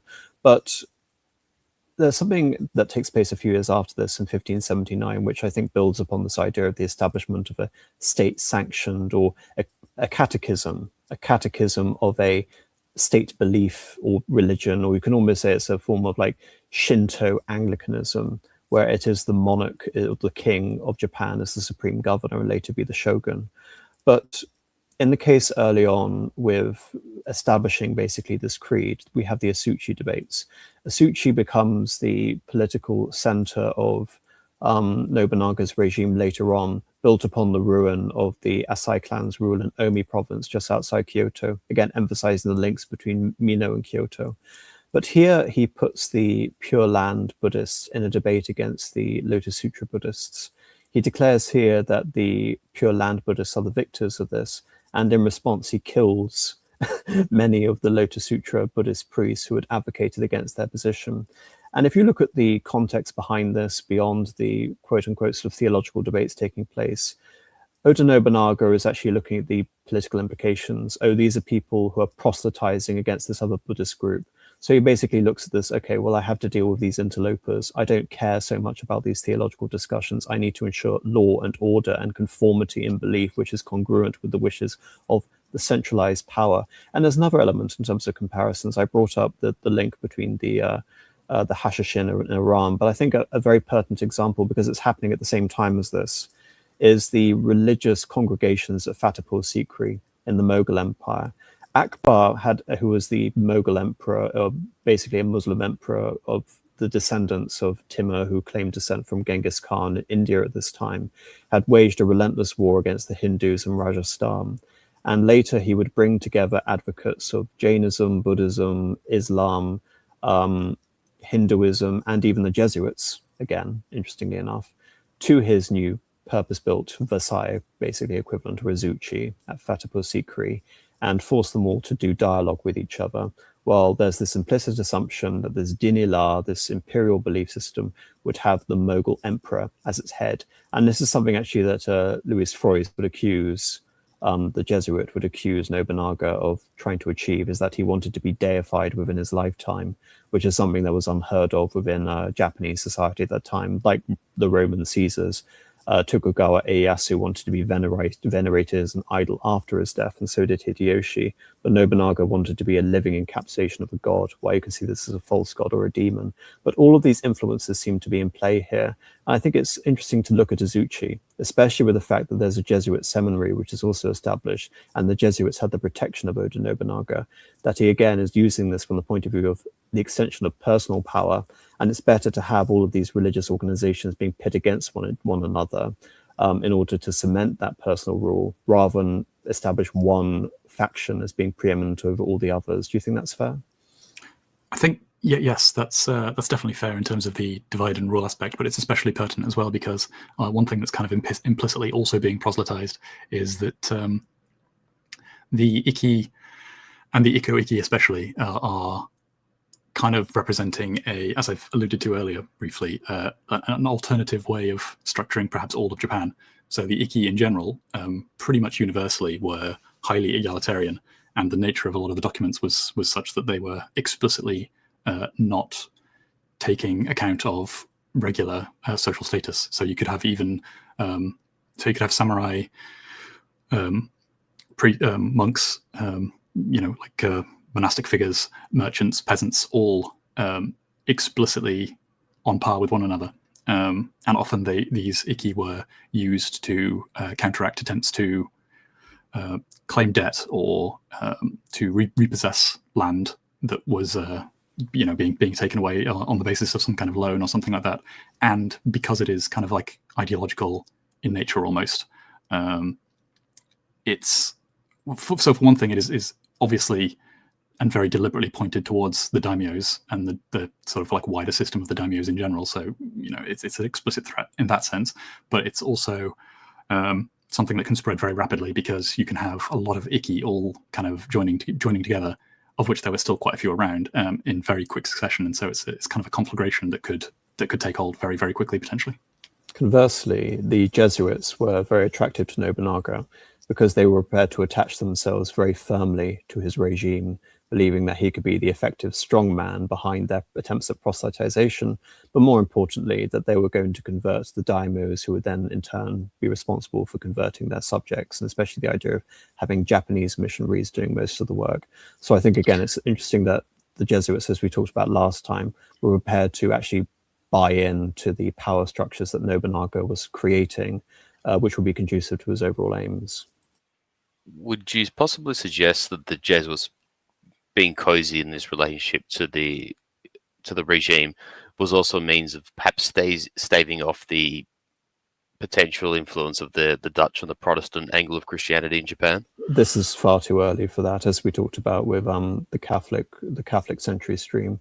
That doesn't really become a factor. No. I mean, like going forward though, like in the idea that the Jesuits would perhaps presume that there would be competition going forward, as there had been in much of the rest of the sort of quote unquote opening of the new world beyond, you know, Europe and do you mean Jesuit Asia and so on. Jesuit competition against the Buddhists, using that example? No. As in there'd been competition elsewhere in, you know, parts of Africa and in the Americas, etc. Between, you know, obviously the Catholics in many places got there first, but obviously there would be encroachment by Protestant powers that would follow them into parts of the New World, for instance, and that the Jesuits perhaps saw Nobunaga as a means of staving off any potential penetration in the future by the Dutch or other Protestant powers. But like I said, I think they're thinking we're thinking a bit ahead here, because that was the idea with Hideyoshi, later Hideyoshi, after about 1587, where it looked like the position was going to be in peril. But for now, the Jesuits are pretty confident, as with China and Macau, that they're going to be the sole, not only the sole religious influence as in Catholicism, but they're going to be the sole religious influence within Catholicism, because they're being established privileges before the Dominicans, Augustinians, and Franciscans come in. But this is where I want to get, because we'll move away from the religious angle for now, and maybe come back when we get to the end of this discussion. But this is where I want to get your word, Marcus, because quite a few people have been mentioning this in the comments, which is we're coming now. Yoshiaki, the shogun in name, has this conspiracy. He's writing letters to the only power who can really oppose Nobunaga at this point, after the elimination and the seppuku of Asakura Yoshikaga. And this is Takeda Shingen. And Takeda Shingen, from 1573, just a few months before his death, wages war against Tokugawa Ieyasu and Oda Nobunaga. And this is all leading to the climactic showdown with the, you can almost say one of, like Okehazama, this is the other great victory that people attest to for Oda Nobunaga, which is the Battle of Nagashino in 1575. Would you like to take us through the innovations, the military innovations created or induced by Oda Nobunaga, and how that can result in what was then seen to be perhaps one of the greatest samurai regions in Japan, realms in Japan, being so thoroughly and utterly humbled by Oda Nobunaga? Well, what I will say is that one of the great specialities of the Takeda clan was their prowess in cavalry, and it's something that Takeda himself really brought to its apogee, and used it to great effect in his, in several of his battles and victories. Lest we get into them, because there is an awful lot of them, but suffice to say, what you also see is a comparative adjustment in warfare. And I mean, we mentioned this with these we mentioned this sort of before. I mean, I know we've been talking about the Ikkou-ikki for a while, and some of the other sort of other campaigns regarding the Asakura and Ashikaga, etc. But with Oda Nobunaga, we see a great adoption in. I suppose if you were to sort of just trying to think of a comparative here, but in essence, I suppose the European comparison, the difference between using sort of like nobles and knights and sort of peasants in a sense, and this is what in more or less the Ashigaru represent. And although they can be, can I throw in two things? Ashigaru, can I throw in two things? Absolutely. Which is obviously, I think the elephant in the room is that proximity to Kyoto and proximity to Sakai, which is the main entrepot and port, and by that extent, access to the Western world and the Jesuits, means the patronage and purchase of arquebuses, matchlock weapons, which becomes a mainstay. But I think perhaps another instance in terms of like military innovations in Europe that completely changed the nature of warfare is perhaps looking at Cordoba in the Italian wars and the creation of the Spanish tercios. Would you say there's an equivalent link here with Oda Nobunaga's military reforms? Because again, we're talking about the creation of a national army for Japan beyond that simply of course. army. Yeah, It might be. but I mean, sorry, you go. Just quickly, it might be possible to overstate it, but I have seen it said that it's even more fundamental in the case of the Oda because they introduce something more like regimentation, regimenting and formation fighting and drilling, whereas prior it had kind of been on the way out. But the traditional way of samurai fighting was a series of individual duels, heavily ritualized, and so that is. Even in the earlier battles, that's something that Oda Nobunaga is bringing to the table. But obviously, it becomes much more significant and is very much more clearly on display against the Takeda here, where they're using extreme. Well, if you take some of the older narratives on what they're actually doing, I think it's a little bit vague. But something like counter-marching with matchlocks firing successive volleys and then retreating to the rear to reload, and then the next ranks fire, and so on from behind barricades, and all of this is very much structured in a way that you would recognize from a Total War perspective, obviously, but potentially that is actually the innovation that Oda is bringing, the main one anyway.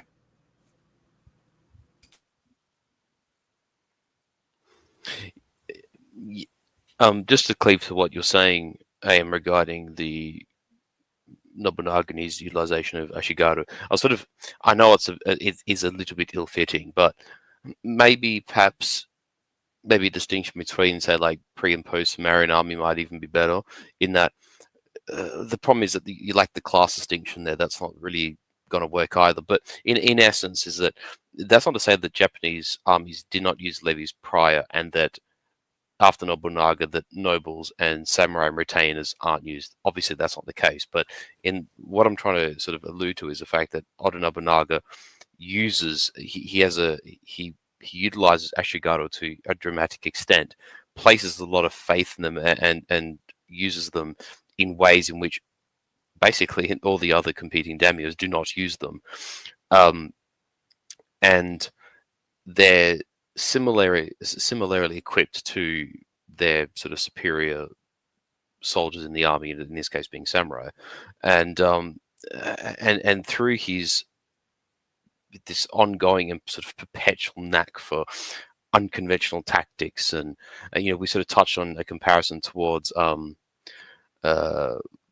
like Napoleon being a master of the unconventional and the unpredictable, that Oda Nobunaga sort of almost precedes this in Japan in his own way, and that by using these methods and tactics with essentially levies, certainly semi non-professional, non-retainer types, is brand new in Japanese warfare.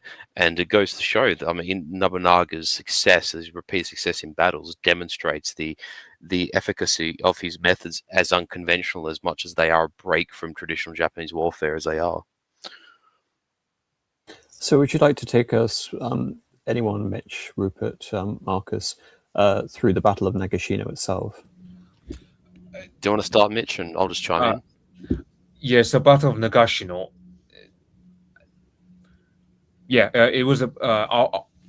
I'll have so Fuse can detail the battle. I'll detail the circumstances leading up to the battle. So Takeda Shingen, he dies midway through 1573. There are disagreements as to how he died. Like Takeda accounts say he died from illness, while Tokugawa accounts say that he died from a snipe from a Tokugawa arquebusier who shot him. So the Takeda army, they go back to Kai province, and Takeda Katsuyori takes over. Now Katsuyori doesn't he has his father's warlike personality, but none of the benefits, such as strategic outlook. So when you have Takeda Katsuyori plan on going again into Tokugawa lands, because there was a battle of Mika Takahara where the Tokugawa army was so obliterated, it was rumored there were only 5 men left for Tokugawa Ieyasu left, only to be saved by trickery on his part, which I can detail in a stream about Tokugawa Ieyasu. But anyway, so which we could call the last great Takeda victory, just for the sake of the discussion. Yeah, it was devastating cavalry charge, which Takeda were known for. So you have that victory. Yeah, but the thing was, Takeda Katsuyori takes over, and he plots another campaign. He has this insider guy within the Tokugawa force, the Tokugawa clan, by name of Ogasawa. I can't remember his full name, but the thing was, he goes into he's holding control of a Hamamatsu castle, I believe, or a castle further east. Was it Oga Yashiro? Think so. The name strikes me as familiar there. Or was it Okudaira Sadamasa? Oh no, Okudaiva was a guy who held at Nagashino castle. Okay, so it must be Oga Yashiro then. Okay, sorry, keep going. Yeah, so you have a Takeda. They go back in again with 15,000 men. However, the traitor is discovered by the Tokugawa, and he's put to death in a really brutal way, alongside his family. And so Takeda Katsuyori, he's now in a bit of a bind. What choice does he make? Does he go back home to Kai province, or does he stay and try to salvage something now? Unlike Nobunaga, Katsuyori he does not have his father's wisdom. So he decides to besiege Nagashino because he thinks to himself, well, I need to salvage something. I need to get something at least for my men, as well as get something to my name. Because you got to factor, Katsuyori was, I believe it was mid-20s or late 20s, or even early 30s at the time. He had to live under his father's shadow for a long time. So there was pressure upon himself. Plus also, he did have a lot, 2 of Shingen's generals, Nobunaga Haru and Yamagata Masakage, advising him pull back to Kai.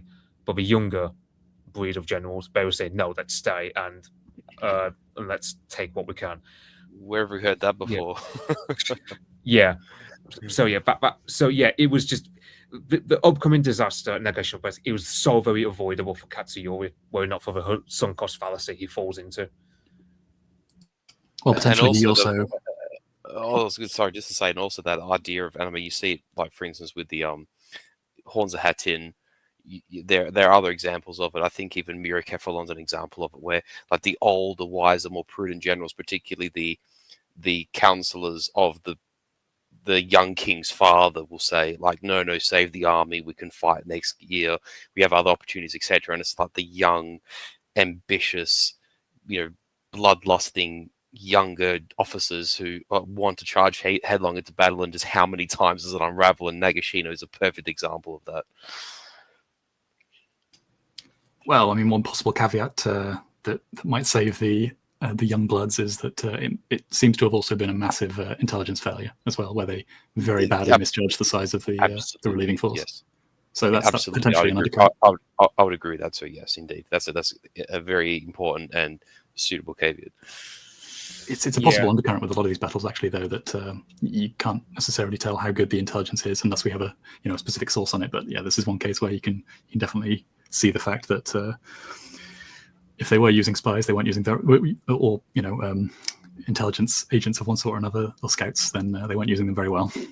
Yeah, and the thing about Katsuyori as well, like so in the siege of Nagashino Castle, there was this guy called Tori Sunemon who managed to escape, and he was a messenger boy. Basically, he got over to the older Tokugawa relief army and said, "Look, we can't hold it for any more than 5 days.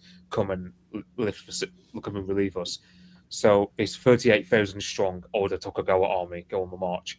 Tori Sunemon, he decides, okay, he's going to notify his friends back in the castle, but he gets caught by Katsuyori, who says to him, okay, if you say to your friends, lay down their weapons and surrender to me, I will give you a position in the Takeda army. When said, so when Sunemon goes up on sort of a podium about this, what he does is he completely reneges on the deal, and he says to his friends, no, hold on, Oda Nobunaga and Tokugawa Ieyasu are on their way to relieve us. So Takeda Katsuyori has a guy killed right there and then. But it's a very well-known story, I believe, in Japan, among like people who learn of this historical period, like very romanticized tale. So amid the failure of the Takeda to intervene, Yoshiaki, his conspiracy is exposed and he is exiled by Nobunaga. Even though he's not killed and he'll limp on for another quarter of a century, the shogunate is effectively over. There is no realistic prospect from here on out that he is ever going to be restored. And that is really a testament to the fact that the Hideyoshi regime is established after the wake of Oda Nobunaga, and there's not really any question about the return of the Ashikaga.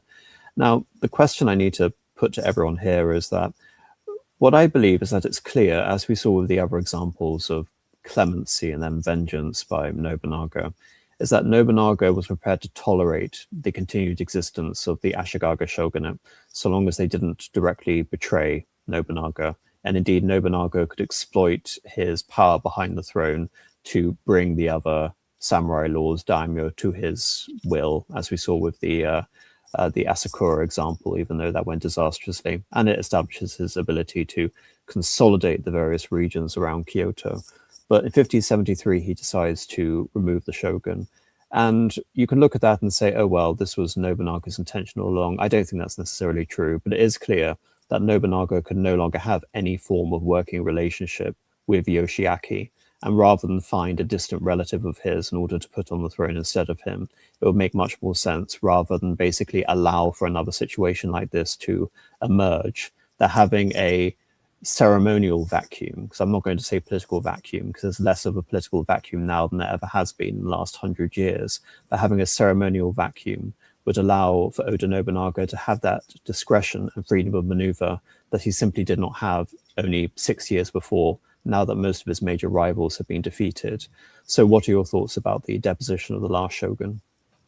I think it potentially depends on how you view his sort of formalization of his own power in Owari, because if you view the situation that he inherited as, in Owari, this is as one that is broadly acceptable, but he was sort of betrayed by elements of this tacit agreement, then you could make the case that he was doing the same sort of thing in the case of the shogunate, and he was willing to accept this sort of tacit arrangement where he was the power behind the throne. But then once those forces were moving against him, he wants to remove them.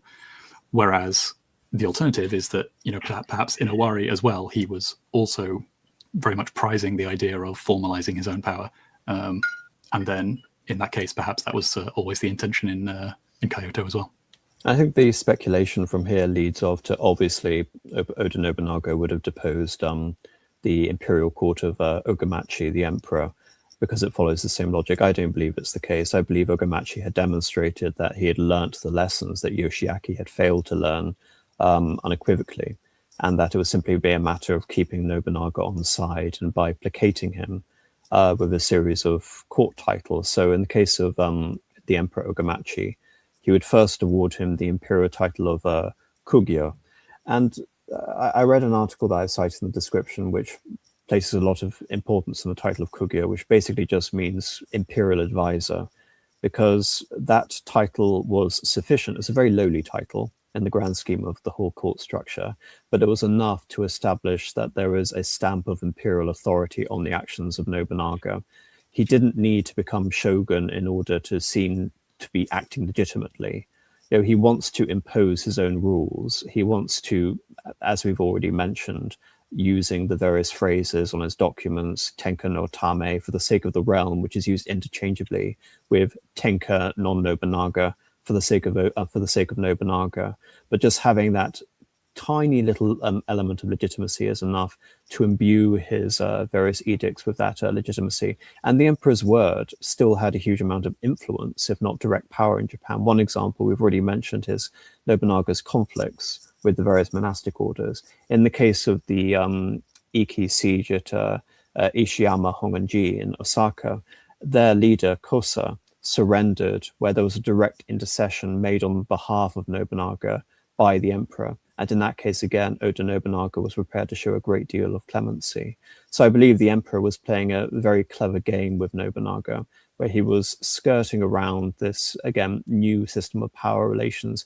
I forget the name of the emperor who deposed the Kamakura shogunate and was eventually deposed by the Ashikaga shogun. But if there was going to be a similar situation with that with Ogamachi, history has told the imperial court that all those situations tend to go very badly.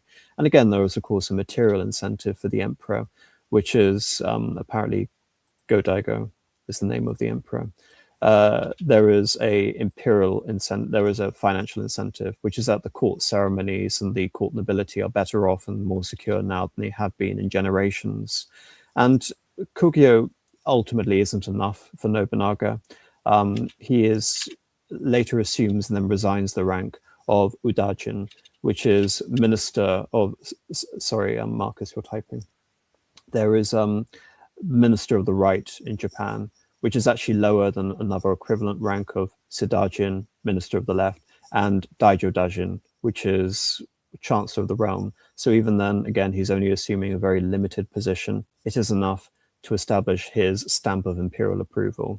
And this would actually be the highest formal rank that Oda Nobunaga would ever achieve, the rank of Udajin, unlike Hideyoshi, who would receive the rank of Kanpaku, or basically imperial regent, and Tokugawa Ieyasu would achieve the rank of shogun, which will become the status of the quote-unquote king of Japan all the way up until the Meiji Restoration in the 1860s. But despite this, until Honno-ji, he was offered all of these ranks. He was offered the rank of Kenpaku, of Daijo Daijin, or indeed shogun.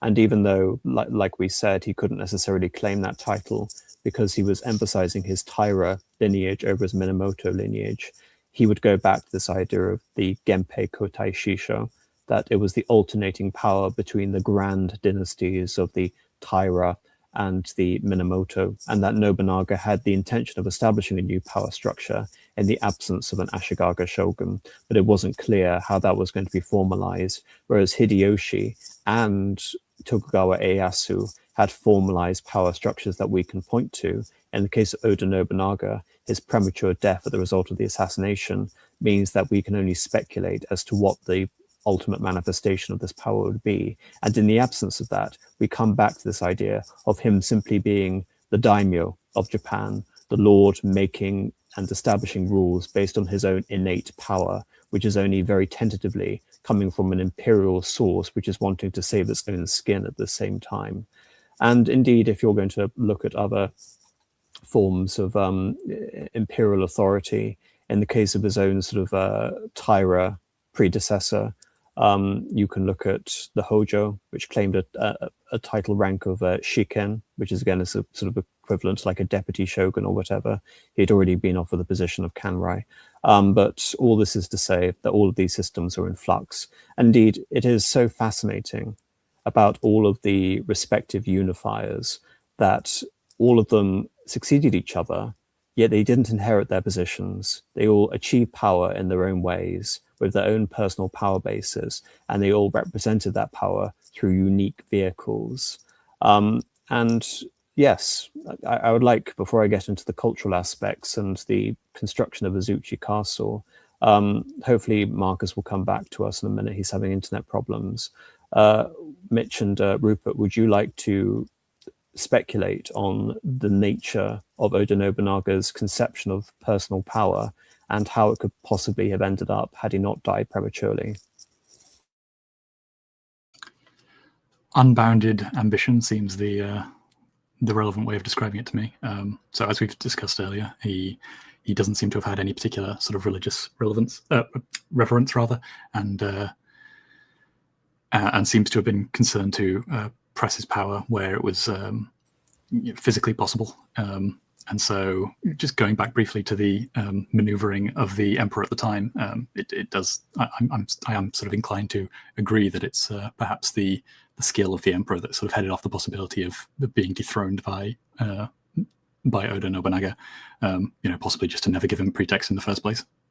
Well, the more grandiose aspiration of this is, I think, again, this is attested to Louis Freud's, the idea that, as we saw with his hearkening back to the creation of the Zhou dynasty in Gifu, that he did not only intend to depose the shogun, but depose the emperor, then conquer Korea and China. I think that's you can almost look at that and say that's completely fanciful, but I wouldn't entirely discount it either, that given the situation, Nobunaga may have seized upon those opportunities if they presented themselves, like the opportunity that was presented to him in 1568 when Akechi Mitsuhide and Yoshiaki pleaded to him to intervene on their behalf. So that would lend credence to the idea, Rupert, unbounded power, but should the opportunity arise. How about you, Mitch? I would say with Oda Nobunaga, he had ambitions to go against Korea and China, so there was ambitions on his part there. As for internal rule, it's fair. I think it was fair last week to say he was a revolutionary autocrat, because I believe that's because some people expect that in terms of ascertaining why Akechi Mitsuhide goes against him, they reckon it's for similar motivations as to why the whole Ides of March against Julius Caesar, in that you have a guy who's seen as a revolutionary autocrat or seen as a tyrant being toppled by someone who believes they are working in the best interests of the institutions that pre-existed. So certainly with Oda Nobunaga, he is very unconventional from a get-go. He wants to topple the pre-existing structure. Some people have speculated that he wanted not just to topple the shogunate, but also massively change how the imperial family governed as well, or rather how that power relationship worked, and wanted to upend everything. And he was, I believe, at one point I forget. It's almost like he liked the same as Robespierre's cult of the supreme being, but he was arguing for sort of a Buddhist cult to develop around him, and that was seen as a big no for someone like Akechi Mitsuhide. Well, like I say, I think there's a lot of links that you can draw between him and another genius ruler like Akbar and Dinila, and trying to create a divine cult based on the fusion of all the other religions that you find and playing them off each other. It's very interesting to consider. Now, coming to the artistic program, I want to begin with another quote from Friar Louis Frois, which is that, "I tell you that Nobunaga does not believe in an afterlife or in anything he cannot see. But as he is extremely wealthy, he will not allow himself to be outdone in anything by any other king and strives to surpass them all." Now, again, Louis Frois is obviously having a very colored attitude based on his experiences that I've already elucidated, including his experience of seeing a man decapitated right in front of him for gazing at a woman while he was supposed to be working on construction of Nijou Castle. But this comes to his cultural patronage in the beginning of the new golden age of Japanese culture in the 1570s. And this is an article which is from Sasaki Jōhei, the era of the Kanō school. In 1568, Oda Nobunaga entered Kyoto. The warring daimyo of a small domain of Owari was about to begin the occupation of the capital with a great army, rumored to be 50 or 60,000 strong. The people of the capital were uneasy, and for good reason. The wars of Onin and Bumai in the late 15th century had left the capital area completely devastated, and it was the merchants and the craftsmen who took the initiative to start reconstruction in full force. The city was growing in the spirit of a free state with actual power of autonomy and freedom when the war Lord Nobunaga arrived. However, much to the relief of the populace, no disturbance occurred in or out of the capital proper. Soon notables and elders of the capital made courtesy calls on Nobunaga, who was ensconced at the Toji temple, to extend their salutations, followed by streams of visitors, both noble and common. That's what I mean by him ennobling the imperial court while also politically castrating it. There's also a point to mention, Mitch, is that obviously there was a separate universe between the warrior samurai lineages and the court lineages. In the case of Hideyoshi, he established himself within the court lineage by making himself Kanpaku because he wasn't a samurai. But yes, it's interesting to consider how those two worlds could have essentially been integrated into one another had Nobunaga intended to do so. Those who came to call were not limited to the residents of the capital, but feudal chieftains and wealthy merchants in the neighboring areas were also counted among them. Matsunaga Hisahide, who held the power of the area, and the great tradesman of Sakai, Imai Sokyo, also journeyed to pay homage. It is interesting to note that they both brought along famed tea utensils as gifts for Nobunaga. Possessing antique objects such as tea utensils seem to have become a symbol of power of absolute rulers. The significance of antiques as symbols of authority was to be extended to the field of art. In 1574, Nobunaga presented to Uesugi Kenjin a pair of folding screens painted by Kanō Eitoku of scenes in and around Kyoto. The screens were entirely set off in gold leaf, on which thriving street scenes of the capital were depicted. Nobunaga must have enjoyed the pictures of the city he had captured as the most fitting recognition of his military power. Nobunaga erected a castle in Azuchi in Omi province in 1576. It was built on the land overlooking Lake Biwa, with the convenience of transport by water and by land. Boasting a donjon of 5 stories with 7 levels, the magnificence and scale of the castle effectively impressed all viewers with the formidable might of Nobunaga. However, even more imposing were the shoukige on the paintings of the walls, sliding doors, and folding screens throughout the castle's interior. Every room of the donjon and the residential wings of Azuchi Castle was decorated with paintings in lavish colors against a gold background. Anyone who was admitted inside would surely have been awestruck by the splendor of these paintings. The ascendancy of the absolute ruler, Nobunaga, quite symbolically marks the birth of a new era of painting in Japan. First of all, the significance of the modern painting lies in its parallel development with the reign of the absolute ruler. Secondly, because the art flourished under the patronage of such rulers, it had to represent or enhance their authority, even if indirectly. It was called upon to transmit the power of the authority. Therefore, rather than deep intrinsic reflection, the art had to have the element of outward expression. The primarily decorative nature of art was a consequence of such demands. Thirdly, the lords of the castles possessed a secular philosophy in praise of reality and mankind, so the philosophy of the new painting trend completely escaped the influence of religious art.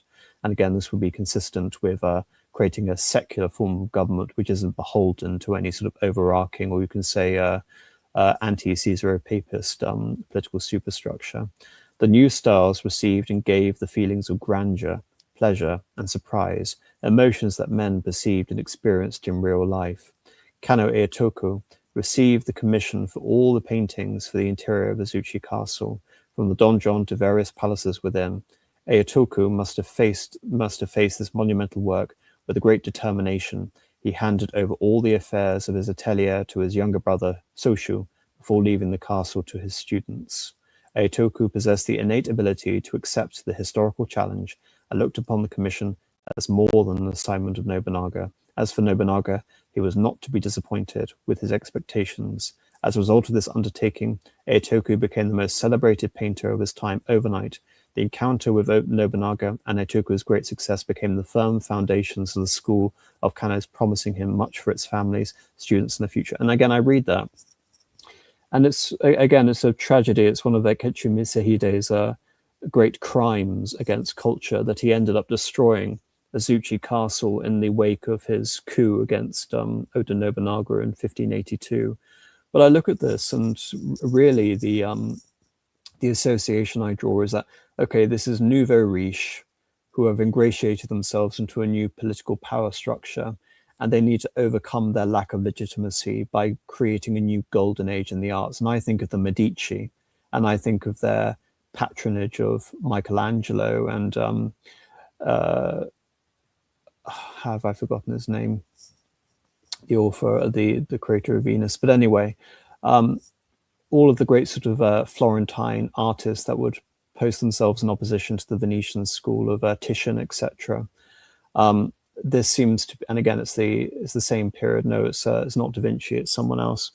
And it seems again all the remarkable that this is taking place amid the backdrop of a brutal contest of secular power and conquest that is involving the deaths of tens of thousands of people outside of the capital city. Yes, Mitch, thank you, Botticelli.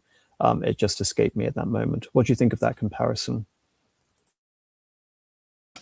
I'm actually slightly inclined to think that he has a little bit more refinement than he would let on, both through his actions and also through his demeanor. So I wouldn't necessarily say that it's entirely a mask, if only because he seems to. Oh, I wouldn't say it was entirely a mask. I mean, as I tried to allude, even with my earlier sort of analogy towards the Demon King. Yes, that's exactly what I was going to mention. Yes, yes. I think get these. Yeah. Sorry, go on. Well, no, just to summarize, I think this is a very cultivated, but also very sarcastic and multifaceted personality who is playing on many traditions simultaneously and is using them to manifest his own unique expression. And this comes forward in the art he is patronizing. Yes, exactly. But yeah, I do see all the signs there that, as you said, in regards to these kind of little literary references coming through that shows he's a little bit more refined and culturally aware than he perhaps lets on. So to that extent, I do think it's perhaps genuine that he's not necessarily doing it entirely for cynical reasons, but he has a genuine, he's not merely trying to do this the nouveau riche thing of increasing his legitimacy through patronizing these great works, but also because it's something that he thinks is worthwhile in itself. Well, I mean, obviously, nouveau riche nowadays has very pejorative connotations, and for good reason. But in the case of the Medicis, it's very clear that they were nouveau riche with discrimination, with superlative discrimination, and it's that ability of being able to discriminate between art and rubbish, essentially, and the refinement and cultivation of taste, which enables this system of great patronage. Otherwise, you have huge amounts of money being frittered away on non-entities who will never amount to anything. In a case in Oda Nobunaga, as we see, say, for example, with Cosimo de' Medici or Lorenzo the Magnificent, there is an element of genius which is able to identify works of art as opposed to what can represent, you can say, the superficial manifestations of outward authority, which will basically be not art so much, but blatant propaganda. Yeah, in that vein, it definitely is a good comparison, I would say. How about you, Mitch? Yeah, I know with Oda Nobunaga, another talent that people don't talk about enough is so he's very good at administration. So when he takes over Kyoto, he rebuilds a lot of the infrastructure, a lot of the roads, and a lot of infrastructure to do with trade to help the city recover.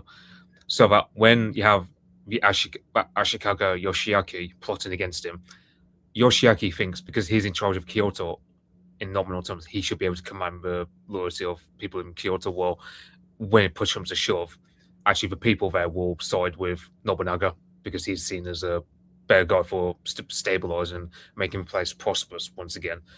And as for Azuchi, I know that he built it mainly because it was close enough to Kyoto so that he could keep a close eye on Kyoto, but it was also far enough away that in the event that you had any sort of instability like the Onin War popping up again, his castle was sufficiently far away enough that it won't be he won't have to. It's kind of like a sort of Versailles, I suppose you could say, for Japan. No, I think that's a very apt comparison with all of its revolutionary implications. You could say, the march of the women on Versailles is very similar to Akechi Mitsuhide's coup in 1582 for that exact reason. And as you can see, it's Omi, it's Lake Biwa, it's the maroon on the map again. But I think that's a very pertinent example. Yeah, and the only thing is, how Oda Nobunaga builds up a capital is, well, he builds up Azuchi is that he entices his retainers to move by giving like tax cuts if they agree to move to Azuchi, whereas contrasts that to Takeda Katsuyori, who himself builds his own castle. I believe Sunpo nearby, where Imagawa Yoshimoto had also his castle. However, Takeda Katsuyori does not have the persuasion skills of Nobunaga at all. Like, he forces retainers to move, and they get irked off, to say the least, about having to being forced to move. Whereas Nobunaga, again, this is where another great skill of his on his part, he's diplomatic enough that he's able to get his retainers to move to Azuchi without forcing them. He's able to cajole them on a financial basis. And it's the same. You mentioned Versailles, just to add to your comparison, and we've already been alluding to the idea that Nobunaga may have intended to make himself a living god in Japan. Well, that would only be confirmed when looking at the Sun King analogy, the conspicuous sort of Apollonian characteristics of "I'm the sun and you are all my planetary or unplanetary units orbiting my every move, and every element of the king, including being raised in the morning and handing the king his dress, becomes a sacralized element even within a Christian culture." And again, the prestige is associated explicitly with proximity, and you can induce that by tax cuts, but also by the demonstration of prestige. So I think there are many interesting comparisons you can bring up. Marcus, we've finally found a way to bring you back. So assuming you've been listening, any thoughts on Azuchi Castle and Nobunaga's artistic patronage? Sorry, no, I don't know if you've noticed, but I've dropped in and out like 4 or 5 times. My connection's not that stable, so I don't really, I've only sort of heard bits and pieces, so you best bypass me for the moment. Okay, well, I just want to build on some of what Mitch is saying before I get to like the final cultural thing, which is the tea ceremony, which is by 1582. So Azuchi Castle was finished around the year 1579, just 3 years before it's destroyed, unfortunately. He controls roughly around 20 provinces in the center, which doesn't seem like a lot in terms of the scheme of the unification of Japan, because that's only roughly a third of all the provinces of Japan. But it's an indomitable position of supremacy, which is built upon by Hideyoshi to complete the unification only within a decade or so from the Honno-ji incident. So it's the power base essentially from which the unification of Japan. Obviously, I'm not going to present a teleological argument because there's nothing certain, but it's firmly established that Nobunaga has created himself the legacy as being the great unifier, the first unifier of Japan upon that basis. But again, it's not simply enough to say, as we've been alluding to, that this is a conquest. To unify is to also integrate the administration of Japan. We've also talked about the fact that he was creating mass armies of ashigaru, the creation of a national army as opposed to masses of well-trained samurai retainers, in the case of Nobunaga, with very dubious loyalties. But in the region of Kanai, we're talking about improving infrastructure and roads over land and over sea. And that's why focusing on Lake Biwa, for example, and Azuchi was so significant, because of its strategic and logistical importance to the entire nexus of the provinces which Nobunaga controlled. But combined to this, I think it's something that's already been alluded to on the stream, but it's the removing of customs barriers, or Rakuchi Rakuza, which is creating an internal economic market for goods to pass, where previously all of these provinces, and again, in addition to the idea that these were basically independent kingdoms or realms, that they also had closed economic systems. So breaking down these economic barriers further allows for the integration of a single Chinese economy. And this is promoting the idea of markets, or ichi, and trade guilds, za, most of which were very prominent in the city of Sakai, which was almost like a Hanseatic or merchant republic in the center of Japan, in opposition to all of these castle towns and noble feudal domains, or the Han. And again, all of this is designed as well with a political motivation, which is to stratify and determine the relationships between the various classes. So Oda Nobunaga is very content to promote and patronize trade guilds and merchants, so long as they remain loyal to him and they finance his growing wars, and they allow for him the Namban trade, which allows for the unfiltered access to matchlocks from Europe. So in that sense, he's setting up the merchants, or the third estate, against the nobles and the temples, the first estate. Yet he is also creating a rejigged, reorganized warrior class, warrior samurai class, based on the system that we talked about of meritocracy. But in order for the system that we saw under the Ashikaga shogunate of decentralized control through the governors or the shugo not to re-emerge, I come back to this idea which I alluded to earlier, which is to utilize the principle of azukeru, to loan power and not to invest it. The worst thing to happen for any hereditary ruler, whether it be France or whatever, is to have hereditary fiefdoms that can't be inveigled in by the central authority. To have authority which is delegated is best for a centralized system of control.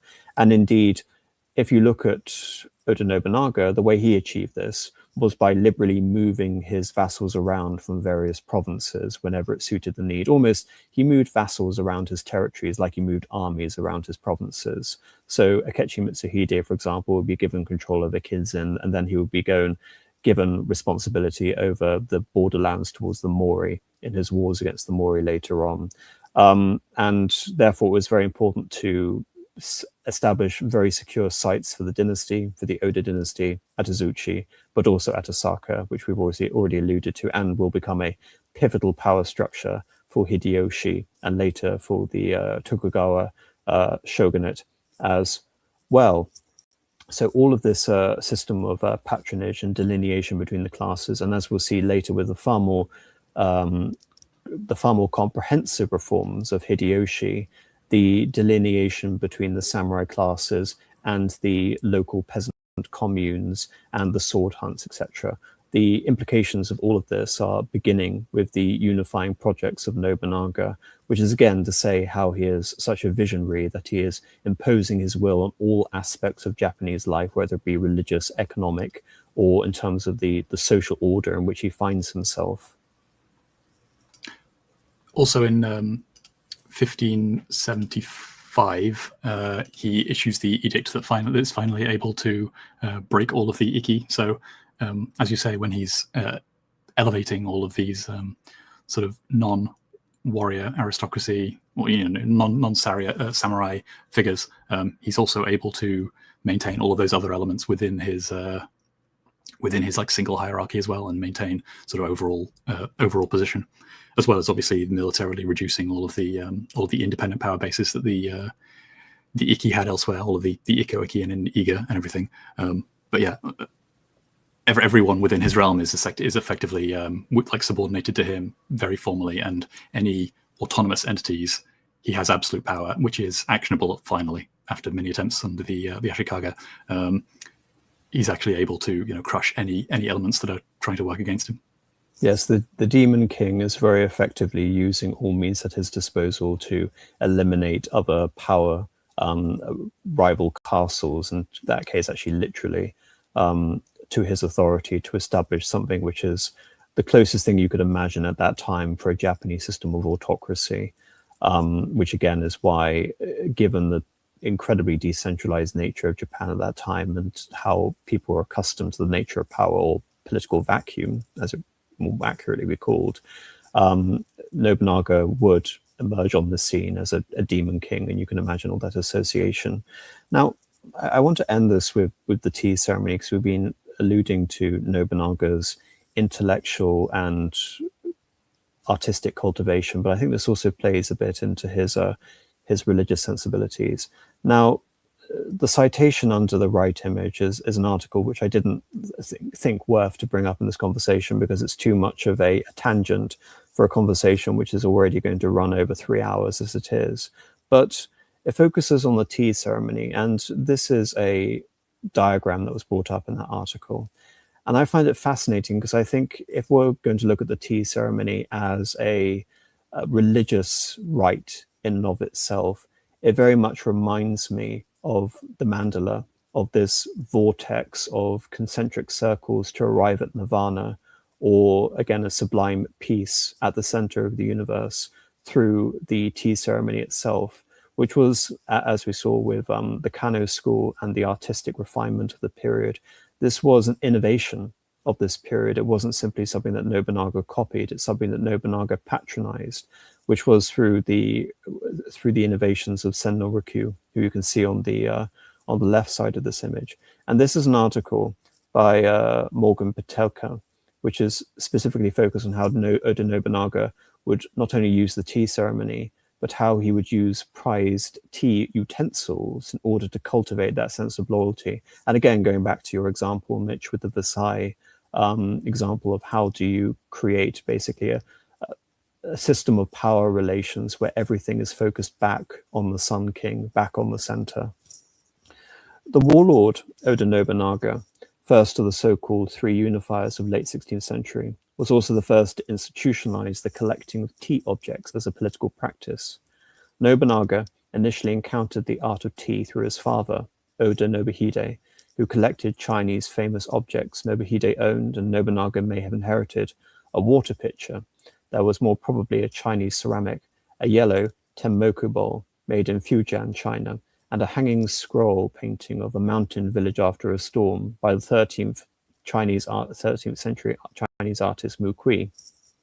So this would have been Song Dynasty art. However, it was not until his involvement in politics in 1568 that Nobunaga began to receive gifts of famous tea wares.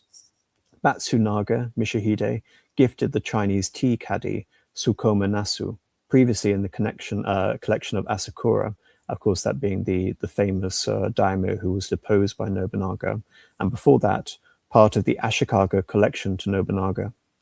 Likewise, the Sakai merchant and entrepreneurial tea master Imai Sokyo, who was well connected among the politically and economically powerful merchants of the region's key port city, and who was at the center of the burgeoning rustic tea movement, gifted two remarkable pieces of the Ashikaga collection.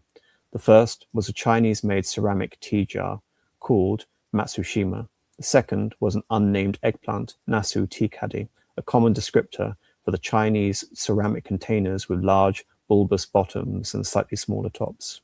Nobunaga soon began a 2-year campaign known as the Hunt for Famous Objects to acquire some of the most famous tea utensils in Japan. First, he turned to the elites of Kyoto, seizing tea caddies, flower vessels, and other treasured artworks, most of which had passed through the Ashikaga collections from merchants in the capital. And again, if you look at the context, at this out of context, and you would think this is completely ridiculous. Imagine, say, for example, decrying Oda Nobunaga as some barbarian, uncivilized, uncultivated brute. And say the implication, therefore, is that he's something like out of the fall of Rome, like a Vandal or a Visigothic warlord like Alaric, and then try and square this understanding with an obsession that even in the West today would seem frankly absurd. Two of his retainers acted as the emissaries in making payment in gold and silver on old rice on Nobunaga's behalf. And again, this is a point I need to mention, is that Nobunaga made various tentative reforms at establishing some form of stable currency. As people may or may not know, in the 15th century in Europe, there was a great bullion crisis.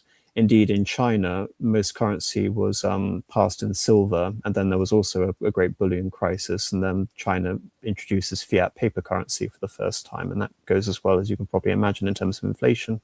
But with the conquest of the New World, especially in Bolivia, the Spanish Empire, there was now too much silver in the world economy. And thanks to the connections with the Portuguese and the Spanish in the 1570s, much of that silver was now arriving on Japan's shores. And so again, perhaps for the first time in a very long time, Japan actually had the prospect of creating some form of stable currency. It didn't work out in the long term because during the Tokugawa peace, rice reverted back to being the principal economic measurement, which would basically govern relations between the daimyo and the bakufu, but nevertheless it's interesting to consider. Next, Nobunaga set his sights on the port city of Sakai, acquiring paintings and ceramics for some of his influential rustic tea practitioners. Having acquired many famous objects and networks within his warrior organization, they were necessary to wage war and to govern. Niwa Nagihide, for example, who had served Nobunaga since the time of their youth, also played a major role in his rise, both as a commander on the battlefield and a trusted lieutenant involved in the Maibutsugari, In 1576, to mark his appreciation of Nagihide's work on the initial phase of the construction of Azuchi Castle, Nobunaga awarded him a Chinese celadon tea bowl, formerly owned by the Sakai tea master Murata Joko. Nagihide was, according to the Chronicle of Lord Nobunaga, most thankful. Later that year, after further construction at Azuchi Castle, Nagihide received another famous object from Nobunaga, the painting The Marketplace by the Chinese artist Yu Zhang. According to a slightly later account, those who received treasures from Nobunaga counted their blessings. Their ability to acquire such precious items was, they knew, a reflection of their lord's power and their glory. The warlord and Oda retainer Toyotomi Hideyoshi, he wasn't actually called Toyotomi at this time, he was still called Hishiba, but anyway, who would later succeed Nobunaga as the second of the three unifiers, received more gifts of famous objects from the Oda lord than any of his peers. And again, this is a mere ashigaru. In late 1577 and early 1578, to distinguish himself as a commander after being criticized by Nobunaga, Hideyoshi entered into battle with various hostile forces in Tajima and Harima provinces, this being in the overall context of the wars against the great Mori clan, you can see here in the west. Sorry. He surrounded and laid siege to Kozuki Castle, for example, and his force was sufficiently intimidating that the soldiers in the castle killed their own commander and brought his head to Hideyoshi to plead for clemency.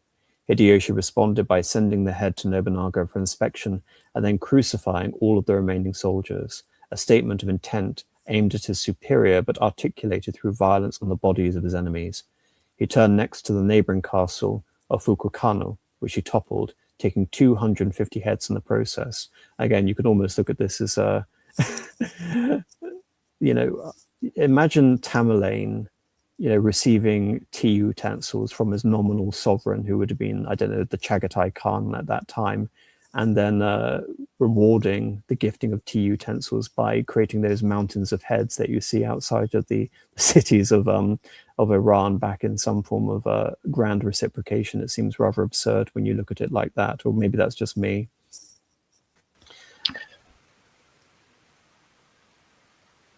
Marcus? I'm just going to say, you might say a response somewhat lacking proportion, but anyway, go on. Yes. I give you tea utensils, you give me the heads of my enemies. Nobunaga's response to these extreme acts was to reward Hideyoshi with a famous object, a flat, hag-faced tea kettle, a curious but meaningful representation of the value of human life versus the value of artworks and the politics of the day. Again, just look at that example and say, give me 250 heads and you'll get a tea kettle.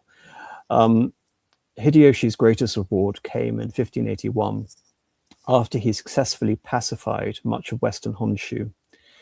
At the end of the year, upon returning from his endeavors, Hideyoshi presented 200 lined silk garments to Nobunaga by way of felicitations at the year's end. In addition, he gave presents to each of the ladies. Such stupendous munificence, unwitnessed in past or present, left everyone high and low completely amazed. Nobunaga responded by presenting Hideyoshi with 12 famous objects, all tea utensils from his own massive collection, including a Korean tea bowl, a tea caddy with shoulders, formerly owned by the Asakura clan, and other well-known pieces. This act of exchange served to emphasize Nobunaga's great appreciation for Hideyoshi and the value he placed on the young lord's leadership, entrepreneurship, and at least as understood in the particular context of late 16th century warrior politics. Nobunaga's most notable moment of instrumentalizing tea as a political tool occurred in 1581, soon after he awarded Hideyoshi the 12 famous tea utensils. Using Imai Sokyu and his son Sokun as intermediaries, Nobunaga conveyed to Hideyoshi that he would forthwith be permitted to engage in 3 practices that collectively constituted the politics of tea. He could host tea gatherings using the famous utensils from Nobunaga, he could employ tea masters from Sakai, and he could gift tea utensils to his own vassals. Never one to dally, Hideyoshi exercised his new prerogative 5 days later at a tea gathering held in an impromptu fashion at Araki Castle, the citadel he then occupied in what is now known as the Hyogo Prefecture. Sudo Sogyo attended, commenting that Hideyoshi's purpose in holding the gathering was to use the utensils that had just been given by Nobunaga. Nobunaga's power here is manifested through his own appropriation of the symbolic authority of the previous warrior administration, the Ashikaga. And I bring this up to imply two things. One is that Honno-ji was to represent the tea ceremony, the temple which Oda Nobunaga would be assassinated at. But also, if one is to look at some sort of rite of investment or rite of passage, again, looking at this as some sort of a poetic arc of history, it's interesting that the rite of succession is almost gifted to Hideyoshi by right of these tea utensils. What do you all think of that?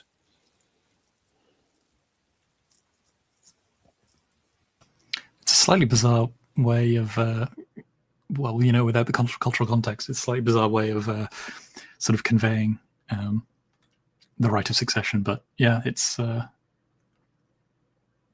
definitely seems correct in this instance. But again, it's just imagine, like I said, the article which I've referenced on the right here, it very much focuses on the tea ceremony as a religious rite, as a religious act within the whole concept of, again, the Chinese syncretic religion. And if the right to hold the tea ceremony is almost like the right to hold mass effectively.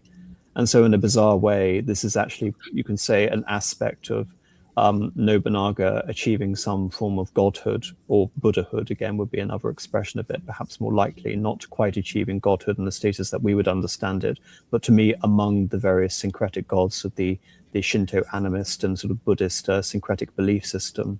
And in that sense, again, if one is to reach paradise or nirvana through the proper cultivation of the tea ceremony, then that by that right, the right to hold the tea ceremony is, again, it's kind of like a religious investiture in that sense. You are becoming priests in my hierarchy. There is a religious element to the whole warrior class. And again, another explicit element is the association that Nobunaga wanted this to be a right exclusive to the warrior lineages. So he was also using this as a means to compete with the prestige of the court nobles, in that he saw this as an exclusive right to his own vassals and his own dynasty.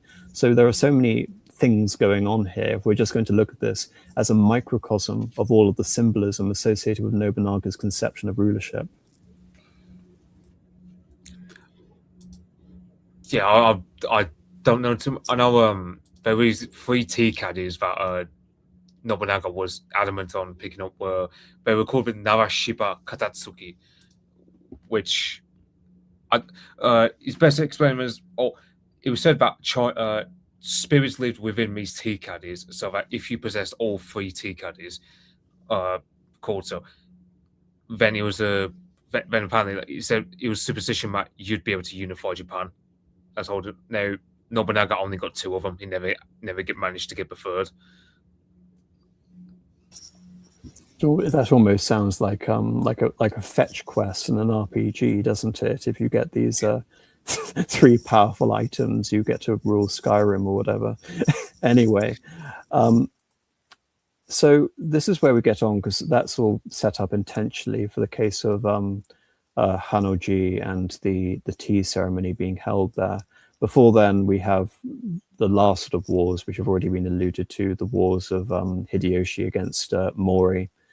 As I've already mentioned, Mori Motonari was this great leader who had united most of the Chukoku, including effectively 2 of the circuits.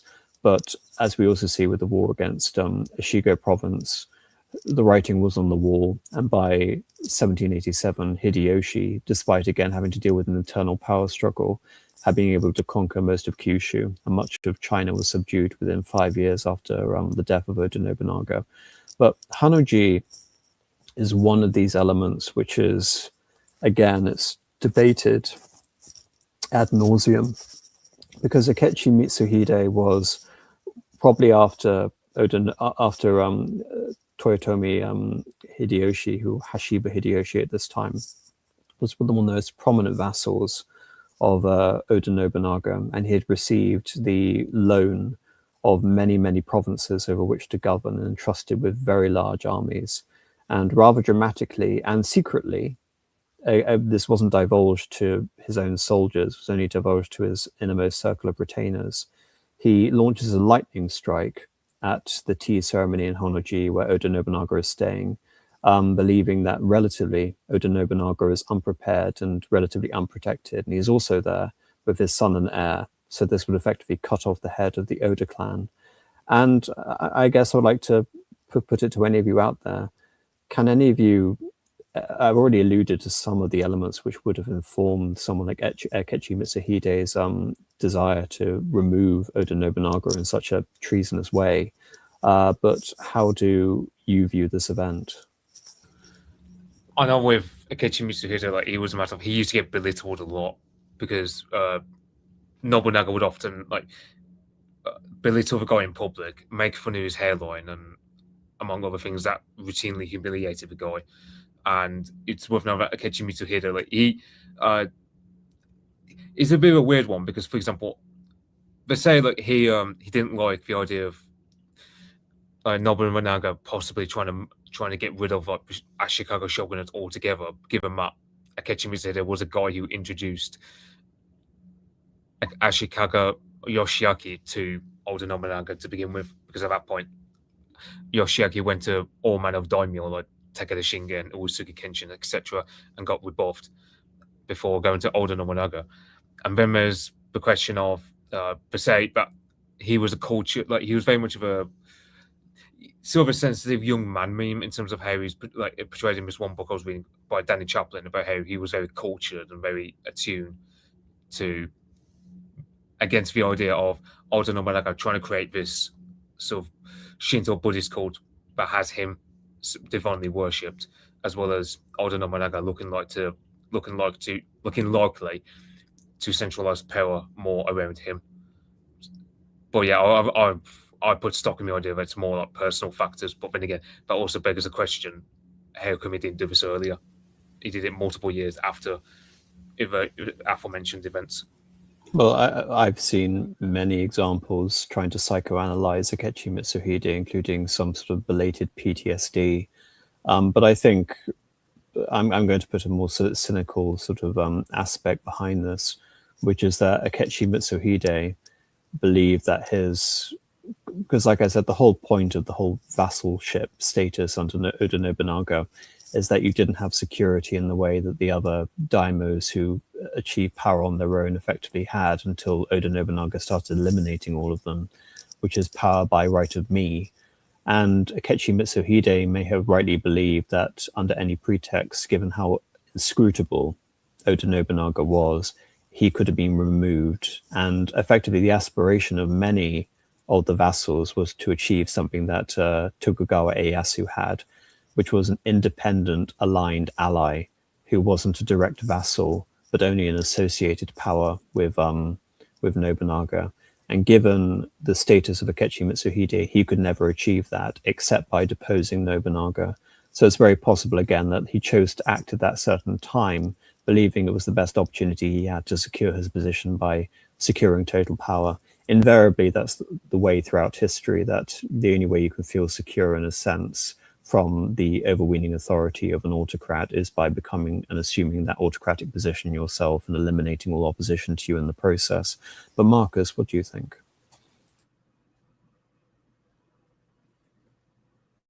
Assuming Marcus's internet's cut out, or ask Rupert. There is also the other possible angle that he's taking. So to build on what you've just said there, I think we spoke very briefly about the idea that it was quite likely, all things considered, that with the death of Oda Nobunaga, the entire project would just kind of fall apart and everything would become quite decentralized again, and the daimyo would sort of reassert their positions. But obviously that didn't happen. But that might have also been part of his motivation. One other thing, though, I have also seen the theory that that would potentially explain also why he was a little bit delayed in doing it, although it's still comparably cynical, but a little bit more romantic than the other option, than the power-based options, I guess. But supposedly he may have lost a close family member of some sort in one of the sieges. One of them, either fortress monasteries or castles that was endured a massacre or being burnt down. So that might also be a motivation. But I mean, I mean, many of them have personal motivations. I mean, if we're going to go to, obviously this isn't the Tokugawa stream, we're going to save that for a few weeks, but in the case of Tokugawa, his eldest son was executed due to his role in a conspiracy with the remnants of the Imagawa. So again, that it's something that Tokugawa Ieyasu never used against Nobunaga, but I believe there was actually an incident at Azuchi, again, maybe I've got this wrong, where Nobunaga basically imposed his will on Tokugawa Ieyasu and declared, "Why don't you feel any ill feeling towards me? Because I'm responsible for the death of your son." So I think if we're looking at personal motivations, given how interconnected all of these samurai families are, and given the atrocities that have been committed in the last 30 years, there are countless numbers of personal grudges that could be borne against Nobunaga. You know, there's a reason he's the demon king of in the situation here. So yes, whilst I have Marcus before he leaves us again due to his internet connections, what do you think? Unless we've lost him again. Oh well. So yes, I'm not going to talk about the fallout of the Oda clan on this stream, because that's going to be left to our talk on Hideyoshi.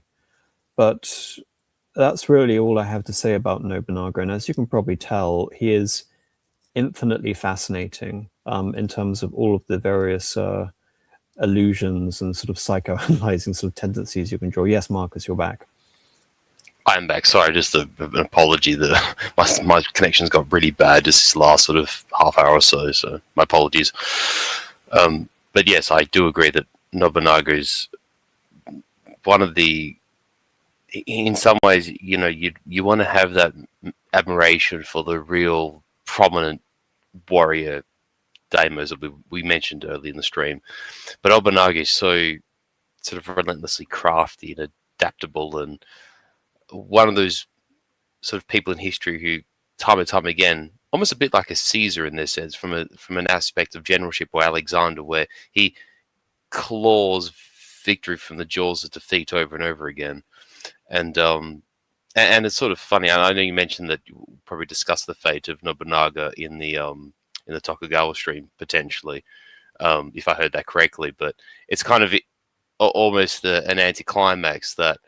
You know, his death and the circumstances of his death almost are an anticlimax, given how crafty and how shrewd Oda Nobunaga is from the very beginning of his career right up until the end. It's a very anticlimactic end for him, unfortunately. Well, that's why so many allusions are made to Oda Nobunaga and Julius Caesar, because it's basically the same thing happening. Correct. Mm-hmm. And there's also the same thing happening in the sense that he would be succeeded by someone who completed his political project. So there Indeed, are many. Tokugawa being the Augustus of the East, you might say. Yes, or two Augustuses really, in the form of, well, Hideyoshi in this situation would almost be like a Mark Antony, albeit a far more intelligent and successful Mark Antony. Indeed.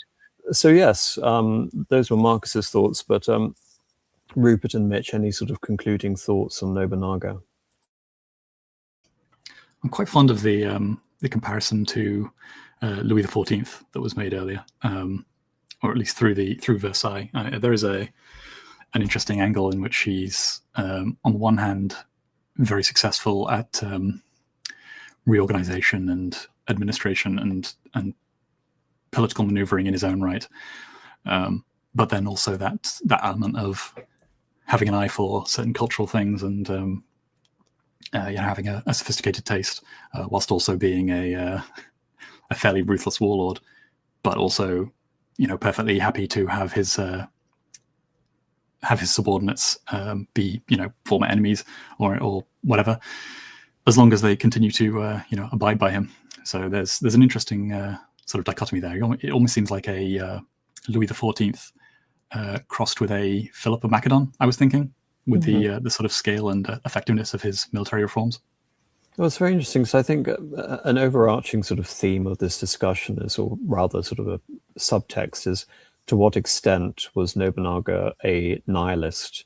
And you can look at someone like a Napoleon, and I very much think there's an element of recurring nihilism and atheism permeating throughout all his political project. But he was nevertheless conscious and aware of certain elements which were useful in terms of cultivating his sense of imperial appropriation. I've even joked sometimes that the Bonapartist project was a form of sort of royal transvestitism in that sense. But in the case of Oda Nobunaga, you can accuse him of all of that, because there are many of those similar themes repeated in terms of the appropriation of all of this power. But I do think there is a almost sort of eschatological, doom-driven logic that on the one hand, he seems to be, God is dead and, man has killed him, and I have assumed the position of God in its place and that sort of thing. The Nietzschean sort of Superman or Ubermensch in that case, overcoming his nature and becoming the full personification of the liberated ego and all that sort of stuff.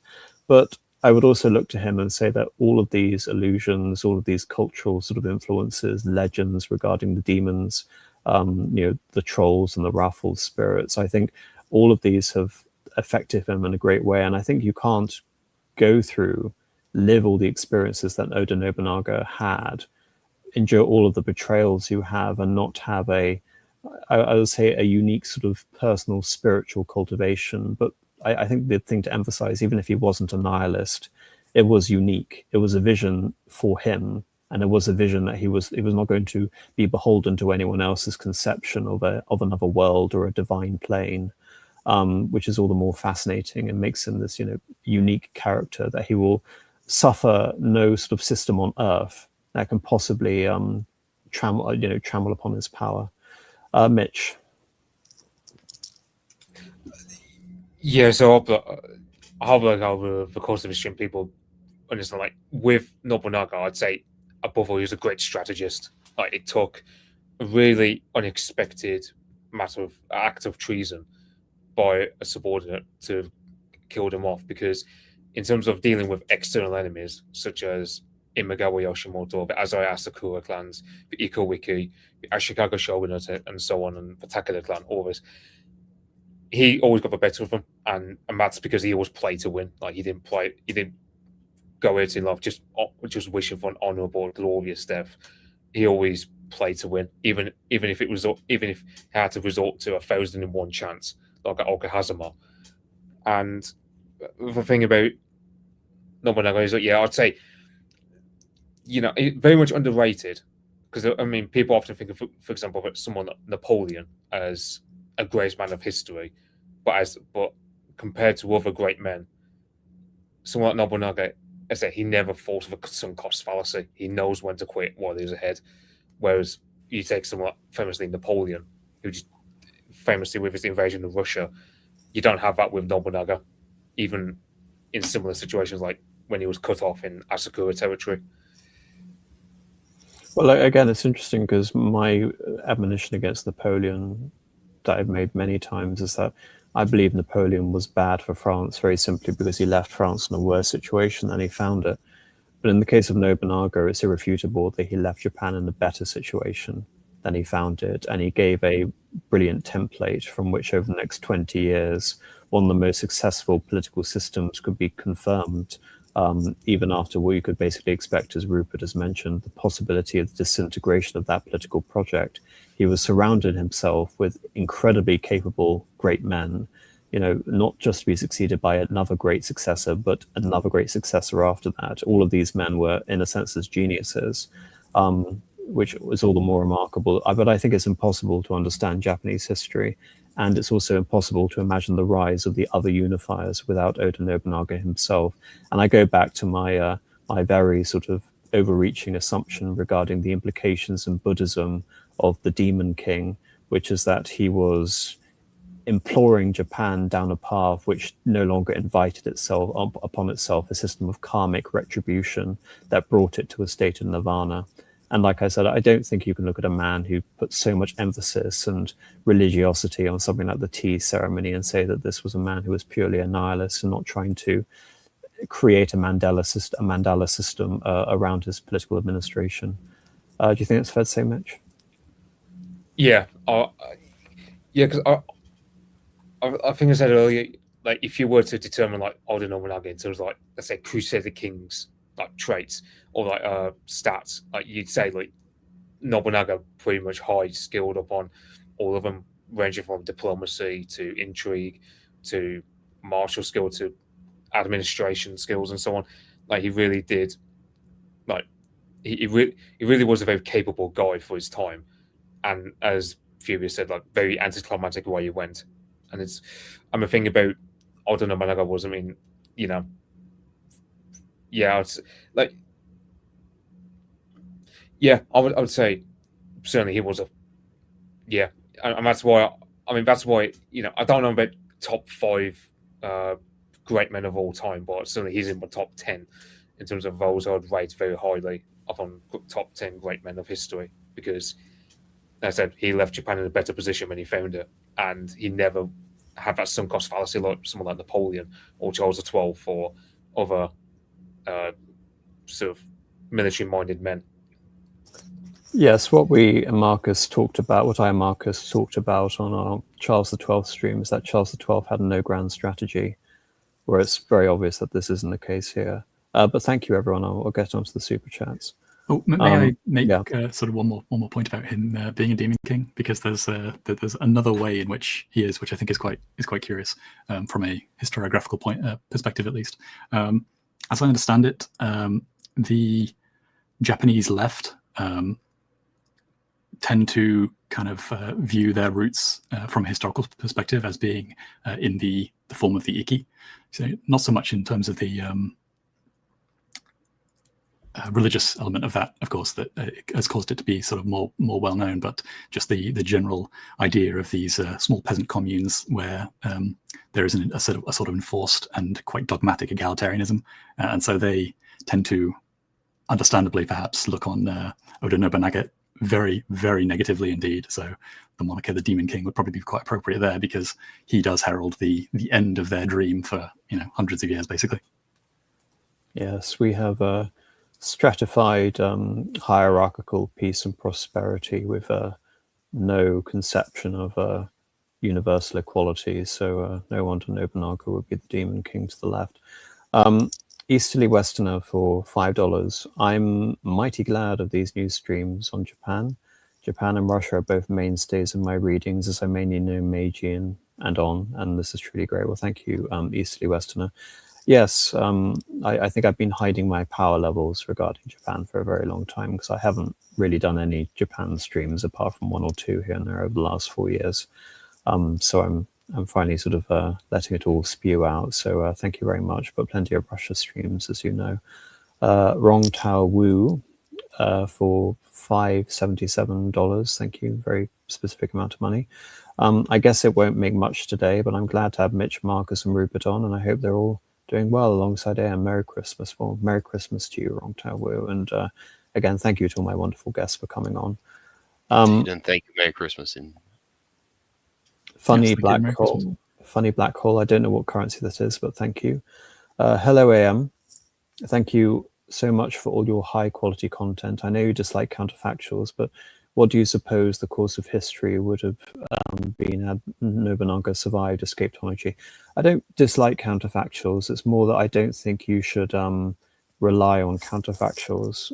All historians should entertain counterfactuals, because otherwise you have a very blinkered view of history where things can only happen as they happen, and not that you're dealing with human beings with vision and formed by circumstance, and that there are many paths taken and many paths not taken.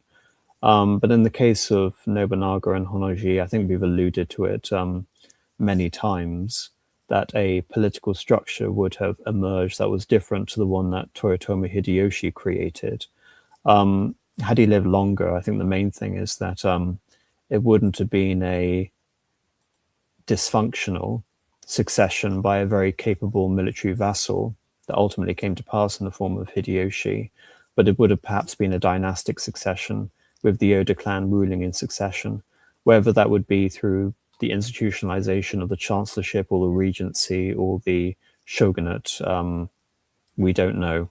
And it's possible that the state religion may have been more quote unquote inclusive, and would have allowed some position for Christianity. It's something that you and I discussed, Mitch, last week about Nobunaga being conducive towards Christianity in the way that Hideyoshi and especially the Tokugawa were not.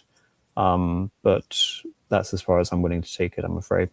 I believe one of his sons did end up converting to Christianity. So yes, but not impossible that you get Christian Oda down the line. So yes, Brosu Fsu for $10. Thank you. Thank you all for the stream. It was excellent as always. Well, thank you very much. All right. Thank you, AM, and thank you, lads. Wonderful stream, despite my connection issues. I really much enjoyed this.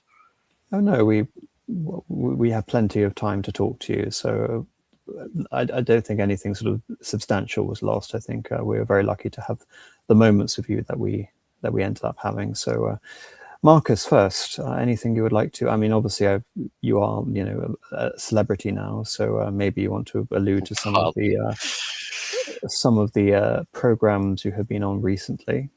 Well, much like you, and in your footsteps, yes. I have a release from Lotus Eaters with Bo, as you have done on Epochs. We canvassed basically Byzantine history from sort of Heraclius until 1204, the Fourth Crusade, with sort of bookends slightly either side of that. And that was a lovely thing to have done. And I suppose going forward, essentially, we will plot along with this sort of, if you want to call it a mini-series, I suppose. And in terms of recent things, I just did a recording with Jay Burden last night, which I imagine will come out probably the next week or so. Aside from that, there's probably not much else to report. But yeah, glad to be back. I know we've sort of like dabbled with Japan regarding, say, like our World of War streams, and we've done the odd thing here or there, but to actually arrive at Japan. I know you had the other guys on last week. I was indisposed and I couldn't be here, but Japan is one of my great historical loves. So I'm glad that we're here, and I'm looking forward to the next one. So thank you, AM, and thank you everyone for watching. And thank you, Marcus. Just before I go on to Mitch and Rupert, I just want to. You probably have no idea, like I do, but this screen painting by Yoshitsuya. I have no idea why he decided to put the Oda Mon on the Emperor Sutoku, because it's completely historically incongruous. And I just look at this and I can't but think that this is a subtle reference to Nobunaga being some sort of vengeful spirit, because I can't think of any other reason why that is the case. Yeah, I couldn't give you any additional reason, but I mean, there is something about what, as we were sort of going through, it did occur to me, if you were telling a history in terms of like the general sort of like structures and setup, everything kind of makes sense for Imagawa to be the victors in that situation and press on to Kyoto. All of the everything's there, and the fact that they didn't, and that it was in fact Oda who came out of nowhere to take that mantle, almost does seem like some kind of spiritual force. And I do wonder to what extent they would have viewed it as the same closer to the time. Well, again, it's, I mean, we're bringing in other connections. And I think something that really upset me about this stream is that I didn't have time or the ability to access a lot of more of the Buddhist esoterica that I wanted, even though I ended up covering a lot for this stream. But in Tengriism, there is obviously the association with the wrath being brought about by the sky god, and the fact that Oda Nobunaga rode into battle to attack the camp of Yoshimoto, accompanied by lightning. I just wonder if there's any sort of explicit sort of Tengriistic taboo associations in Shinto that would confirm that view again, that Oda Nobunaga really does seem to be a divine reckoning. But anyway, Rupert, anything you would like to say before we leave? Not much else. I think I've said most of what I wanted to. In terms of shilling, as I said last time, I'm involved with the Pendragon Foundation. So if you want to go and have a look at what they're doing, we're trying to rebuild castles. So well, at the very least, preserve and celebrate them. So. And Mitch? Yeah, if anyone wants to find me, you can find me on 99 Iron Duke's channel, where, for example, back on Wednesday, we did a stream about the Japanese invasion of Malaya and the fall of Singapore, with a main focus, of course, being how much Churchill was to blame for that disaster. So, and that's every Wednesday there'll be a history topic in regards to either British or old Commonwealth history. For anyone interested. Thank you, Mitch. And just to tell all the listeners of the stream that we'll be coming back next week to talk about Hideyoshi. I'm not sure when the final stream about Tokugawa is going to take place because we have Christmas, but Hideyoshi stream next week, and I hope we'll see most of you again there. Thank you, everyone, and thank you to my wonderful guests for participating. Thank you. Thank you. Good night. Thank you.